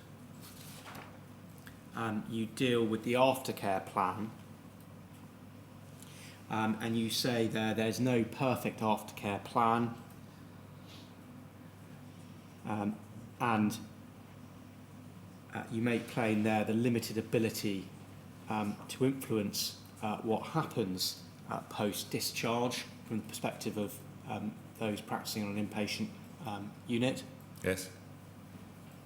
And you refer at 5.8 to some elements of ongoing supervision or control. You refer to the community treatment orders and conditional discharge under the Mental Health Act. Just pausing there, can you just tell us very briefly what those are? So firstly, the community treatment order. So in essence, the community treatment order is that there will be certain elements of the care plan which are in there as being necessary to be agreed to by the person to get discharged. So they've got to agree to those things. And then if they don't adhere to those things, you can't just recall them because they haven't adhered to those things. But if they haven't adhered to those things, and as a result of that, they are starting to relapse or you expect them to relapse, then you can recall them to hospital to carry on treatment. You can't use it to compel treatment in the community, but obviously the knowledge that you may be recalled to hospital has an effect upon people's decision making that it might be better to take the treatment than go back to hospital. It also has things like where you should reside, that you should have contact with the care team, that they can actually review how things are going. But what it doesn't do is enable treatment in the community. What it enables you to do is more rapidly bring that person back to hospital if the indications are they're not complying with the aftercare plan, and this is likely to cause significant issues. And so you don't have the added hurdle of Section 2 and Section 3 if they're already on a community treatment order, is that right? It's a much simpler process to call someone back, yes. And conditional discharge, again, just an overview. So conditional discharge comes with more restrictions. It comes as a result of court decided what are called Part 3 sections of the Act. But it's similar in principle, that there will be certain elements of the aftercare plan you must agree to be discharged. And again, it doesn't enable treatment in the community to take place, but again, if you don't comply with those compulsory elements of the aftercare plan, that should trigger reviews and reassessments, and such that if there is reason to believe that you're relapsing or about to relapse, that you can be brought back to hospital for necessary treatment. That's a very simplistic view of both. I appreciate that and grateful for the overview. I'm sure we'll all understand that is a very short summary. And you say at 5.10, you identified there the need to balance resources across all those who need them. And this in terms of dealing with discharge planning, and you say that the service aim has to be good enough rather than perfection, as giving too much to one leaves less for others. So the point you're making there, going back to resources, whatever you plan post-discharge must be deliverable within the resources available. And it's a delicate balancing act. If you go back to the issue about care programme approach that Maria and you were covering, enhanced requires a care coordinator. Most teams have a limited number of slots for a care coordinator. So you might, for example, have 90 slots for care coordination on a caseload of 300. So which 90 get it and which 210 aren't getting it? They all have got SMI. The question is which ones, and it's therefore an ongoing process in the community as to how you balance who most needs that input at the present time. It's not fixed that you will get this forever. It's a question of balancing the needs of different people, which is, as Maria said, things can change unexpectedly and you have to make sudden critical decisions. I want to finally just deal with one other aspect of inpatient units, and that is sexual safety in mixed wards, which you deal with, Ms Nelligan, section 7 of your report. And again, I'm going to deal with this quite briefly. You say at 7.1 that over the relevant period, mixed-sex wards were commonplace. You say it may be more difficult to provide sexual safety on mixed-gender wards. However, single-gender wards are not necessarily safer. Can I just start by exploring that a little bit, if I can, please? When you say single-gender or single-sex wards aren't necessarily safer, do you mean aren't necessarily safer from a non-sexual safety point of view? Both. So I think the assumption is that by addressing same gender wards, that there'll never be any sexual assault, and that's not necessarily the case, because it's not necessarily the perpetrator is from the opposite sex. So the point you're making is that it can Yes. cross Yeah. cross sexes. Yeah. And it's right, just in terms of guidance, you set that out, 7.2, delivering same-sex accommodation, NHS England 2019 guidance, updated previous guidance from 2009 to 10, with the requirement of national mandatory reporting of breaches of mixed-sex accommodation. The requirement and focus, you say, brought improvements in privacy and dignity for patients, and the premise of the guidance was there should be zero tolerance to mixed-sex accommodation in NHS-funded accommodation. Yes. And you highlight that in 2014 the CQC included this requirement as part of an amendment to the Health and Social Care Act 2008. Yes.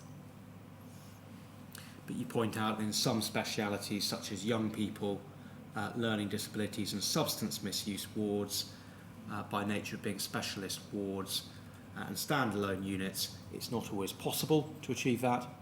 Correct.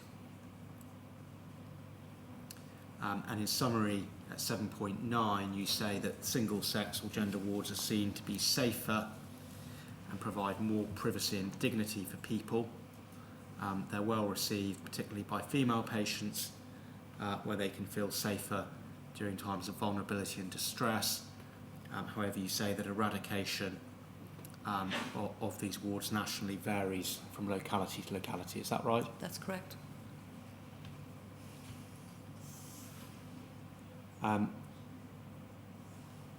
Thank you, Ms Nelligan. The final topic I want to touch on is with you, Dr Davison, and that's section 6 of your report, where you deal with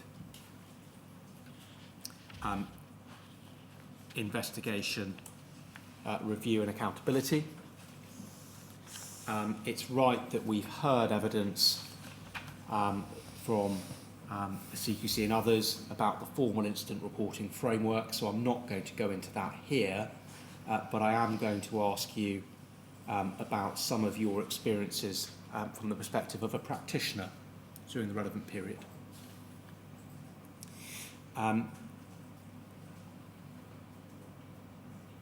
You say in your report at 6.2 that there was a push to report more incidents through the relevant period, including incidents with zero or low harm. Is that right? That's correct. Can I just understand where that push came from in your experience? That's broader than healthcare. In safety-conscious organisations, one of the lessons is that if you wait for harm to occur, you've probably waited too long. So it is right, there should be focus on things that might have led to serious harm. Unfortunately, sometimes in the health service, it went too far the other way, and so things were being categorised as near misses when they weren't. For example, someone coming back 5 minutes late from their leave is not a near miss, but it was categorised as a near miss, and then that led to people not wanting to report them or not wanting to send people on leave because they've got to fill in the form. So there were unexpected, inadvertent consequences of broadening it too wide. But the general principle is that you shouldn't wait to harm. If something was a near miss, it should be reported, even if no harm occurred. And from you having described there being a push to report more incidents, does it follow that there was, so far as you experienced, an increase in incident reporting over the relevant period? I believe there was an increase. I believe it was very patchy, and as I say, there were a lot of factors which went into whether or not people did report it or whether or not they didn't report it, which you would have to look at on a case-by-case basis rather than a general answer. And you say at 6.8 of your report, dealing with reviews, you say over time concerns mounted about the effectiveness of approaches in leading sustainable service improvement. These came from clinical staff, operational managers, people in contact with the services and their families and wider organisations. You say at the same time the government introduced the duty of candour relating to concerns that organisations were concentrating too much on avoiding serious untoward incidents and reputational damage to the detriment of having an open learning culture by showing candour to help better address these. And you say it wouldn't be correct to imply that the duty of candour has now led to full transparency, but it's helped tilt the balance back towards a more learning than defensive mindset to some extent. I would agree with that. I have not spelled it out well in the sense that I have no objection to trying to reduce serious untoward incidents. I was talking about the emphasis on serious untoward incidents of a reputational type taking precedence over other types of serious untoward incidents. So I've no objection to trying to reduce, as I say, unwarranted avoidable harms, but reputational management sometimes get in the way of dealing with that. And you've highlighted there the duty of candour, but it's fair to say you're not unequivocal in your report about the impact of that. Would it be fair to say perhaps still some way to go? It's a good thing. It's a good thing. It is not clear that it is being done routinely as you might expect from the guidance. But I think it's improving. Put simply, it remains an issue. It remains an issue. And one final question on that paragraph. Over the relevant period, when you're looking at incident investigations and reviews, generally speaking, would you expect family members and carers to be informed and involved in those processes? I would. I would also expect that wherever feasible, there should be family liaison officers, because it's very stressful for families and others to be involved. And without the support of family liaison officers, that can be much more difficult to practically do. So, yes, it's important to involve them, but it's also important that they have proper support while they're involved. And finally, Dr. Davison, I just want to deal with some of the principles that you identify, not necessarily taken from a written policy or bit of guidance, but from your experience as a practitioner and also somebody who has conducted and been involved in these types of reviews. You set those out at 6.17, is that right? That's correct. And it may be helpful to have those on screen. That's page 55 of your report, page 54, on to page 55. See there, say there 6.17. Regardless of the reporting framework or the tools used, the key questions for SUIs involving clinical care and treatment are: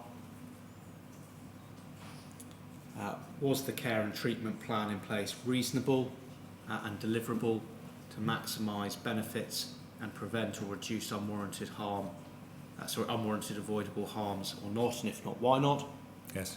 So again, consistent with what you've already told us. Was the care and treatment plan delivered as planned, or if not, why not? Yes. Did the key decision makers make a reasonable decision based on the information reasonably available to them at the time? Yes. If not, why not? Again, yes. And that may well involve a focus on systemic factors. Yes. Was the essential information to make the best decision reasonably available to the key decision makers or maker in an accessible, timely format? If not, why not? Yes. And finally, what can reasonably be done to reduce the likelihood of further such harms occurring without disproportionately reducing therapeutic benefits to the overall caseload and individuals within it, and thus increasing other unwarranted avoidable harms. Yes. So perhaps tying together some of your themes and opinions throughout that report and condensing there into that paragraph. Yes. I think we're going to take a break there, Dr. Davidson. I'm conscious we don't have much time left, but if we could have a short break. Yes, Chair, could we please have a 10-minute break to confirm whether there are any other matters arising sure, Chair, whether you would like to have any further questions you would want to I've got no ask further now. questions, but we'll ask if anybody else has. It'll be clear to everybody that we're not going to finish by 4:30, but I understand that we will all be finished by 5 o'clock. That is the latest that we will be sitting, or we are able to sit, but we would welcome 10 minutes to confirm whether there are any other matters to deal with. Thank you, Chair.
Thank you. Dr. Davis, I'm going to come back with a few further clarificatory questions for you to start with, please.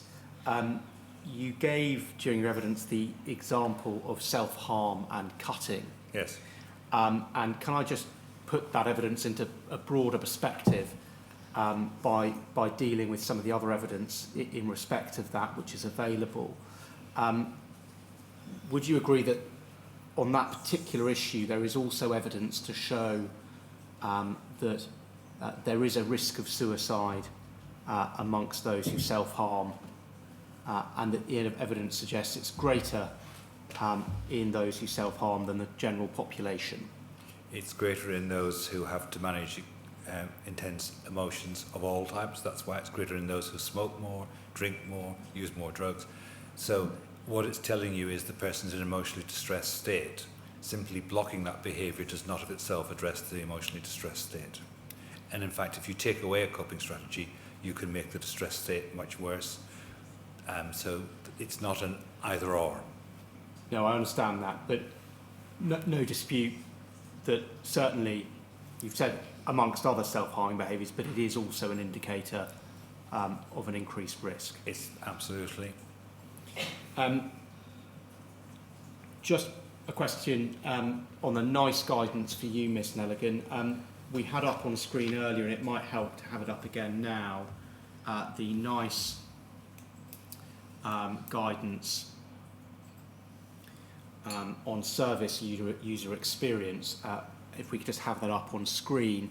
This is just a correction which we're not going to be able to deal with in detail, but this was first published in 2011, but it's in fact right that it was updated subsequently, and the version we're looking at is the most recent version currently in effect. So just as a matter of record, there would have been an earlier version which was first published in 2011. Yes. Thank you. And another question for Dr. Davidson, please. You referenced resourcing at several points in your evidence. For example, there being faster discharges to keep within funding. Which clinical decision makers have knowledge of the funding situation? How does that influence clinical decision making, generally speaking? So generally speaking, people don't know the intimacies of the funding situation, but they know what resources are available to them and what demand is available to them, and they know that there's a ceiling on what they can do. So they may not know how much money the trust has been given by commissioners to do X, or how much the commission has been given by national to do X, but they will know that they have got a ceiling on what they can do with the resources they've got, and then they have to try and juggle, as I said earlier, the needs of the various people, the people waiting to be seen, the people already on the caseload. You have to keep juggling that. So you probably are not thinking of it in terms of pounds, but you are thinking of it in terms of what have we got available to deploy here, and how do we do that the best way we can. And a question really for both of you, but perhaps I'll start with Dr. Davidson, because you've referred to this, to compassion fatigue. To what extent, if at all, would you say there's a correlation between high rates of bank, agency and locum staff and increased compassion fatigue and burnout? It goes both ways. So if you've got a lot of compassion fatigue and burnout, you're more likely to have high sickness rates. You're also more likely to have people leaving the job or leaving the profession, as Maria's already said. So you will end up with more bank agency and locum. It's also true that you've got more bank agency and locum because there is less continuity of care. They may or may not know the unit, but they certainly are less likely to know the patients. Those staff who are not bank agency or locum end up having more responsibility placed on their shoulders. So it's a two-way. High levels of bank agency and locum are indicators that there's something seriously amiss. And Ms. Nelligan, would you agree with that? Absolutely. Is there anything you'd like to add to that? No, I don't think so.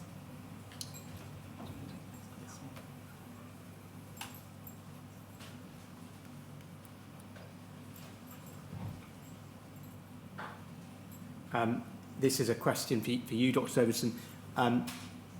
Going back earlier to thresholds, what is the threshold for identifying whether a patient is presenting with signs of relapsing psychosis and clinical risk sufficient to warrant referral to the early intervention psychosis team? So that's not in terms of relapse. That would be in terms of first presentation to the early intervention team. So is that what you're asking about? At what point you get referred to the early intervention team, or are you asking about how we manage relapses? I think perhaps put another way, it's often family members who report symptoms. Yes. And they are often reporting the onset of psychosis. At what point will that trigger the early intervention psychosis team involvement? So in terms of the ideal, as soon as there is clear evidence being brought to some clinical team, whether that be a GP, an AMP, A&E or whatever, by someone that person X is displaying some form of psychotic symptoms, they should be referred to an early intervention team for an assessment as to whether or not that fulfills the criteria for acceptance by that team. So that's it's very difficult to pin it down to something specific, but it is designed to be a high index of suspicion. So if there is reason for suspecting this might be psychosis, you err towards referral to an early intervention psychosis team rather than not referring. But the early intervention psychosis team may or may not then decide that it reaches their threshold. But in terms of everyone else, the thrust should be you err on the side of caution, and if there's any suspicion of psychotic symptoms, you should refer. That's the principle. And this is a question for Ms. Nelligan related to daily ward huddles, and you described those earlier in evidence. How does the move towards daily ward huddles impact the approach in inpatient care to family involvement? So who would you routinely expect to be invited to be involved in that process? So the daily huddles is not to replace family involvement. The purpose of the daily huddles is to around improving decision making and in relation to the care plan, and making sure that things that were agreed to be done the day before, for example, an assessment, I think Dr. Davison mentioned, an assessment has taken place and reallocation. So it's more about allocating work, checking that things have been done, making sure that things are working smoothly. it doesn't replace the multidisciplinary team meeting that still happens on a weekly basis with the family advocates and service users there. So just to be clear, it's the weekly multidisciplinary team meeting where you would expect the family involvement rather than the daily huddle. Yes. Is that right? In general, yes. Can I just add in there? Increasingly, what's happening is more emphasis has been put on one-to-one meetings so that people have more time rather than being rushed into a multidisciplinary team meeting. So it's actually about increasing time to give one-to-one time to families and to people on the ward, not designed to reduce that time. It's designed to increase the availability of staff to have those discussions. And just still on the topic of daily huddles, are those governed by any particular clinical or national guidelines, or is that something that's just developed through practitioners' experience? So red to green is an improvement tool which has been used in the NHS for a number of years. So when it says red to green or equivalent, you should be using that sort of principle. But the daily huddle? But that's one of the tools that you'll be using in the daily huddle. So Right. the daily huddle is about the multidisciplinary team coming together each morning, as Maria said, and checking whether what was done yesterday was done. And so in terms of formal, is that in nice guidance? No, that's not in nice guidance. In terms of, is that established practice? It has become established practice, and it's now underpinned by the 10 high impact changes. So just to be clear, that the daily huddle itself is not something taken from any particular guidance or policy, but I think the way you described it, the red to green system, is something that is referred to in the 10 high impact changes. Yes. And the red to green system is something you'd expect used within the daily huddle. Yes.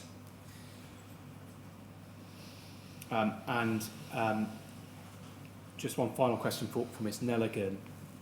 How does the expectation that the care plan will follow a patient throughout their clinical pathway work in practice, particularly given situations where service providers might often have different or fragmented information systems? So how does the move of the care plan work in practice? Well, in practice, the care plan is electronic. So moving from community to inpatients within the same organisation. There's not an issue with that, but obviously it becomes more complicated if the person is going to move to a different organisation and the electronic systems are unable to synchronise. So therefore arrangements would have to be made to send that electronically. And also not to forget that the service user would also have a paper copy of that as well, and they can also be provided to another provider. Would it be fair to say that can create challenges? Potentially, yes. It's also important to note on that, as I said, the difference between enhanced and standard. You may not be enhanced CPA at the point that you get admitted. In fact, historically, even if you got admitted, you didn't necessarily got put on enhanced CPA, whereas now you would. So this idea of a written care plan, for many, many people, the written care plan was simply the note from the psychiatrist that was written to your GP, to which you should be copied in, or ideally it should be written to you and the GP copied in. So it may be as simple as a letter for people who are on standard, which is the bulk of people with SMI were on standard, not enhanced. Thank you. Those are all the questions I have. Chair, did you have any further questions? I don't. Thank you very much, Dr Davidson and Ms Snelligan. Thank you. Thank you. Thanks both of you very much indeed. Thank you. Thank you.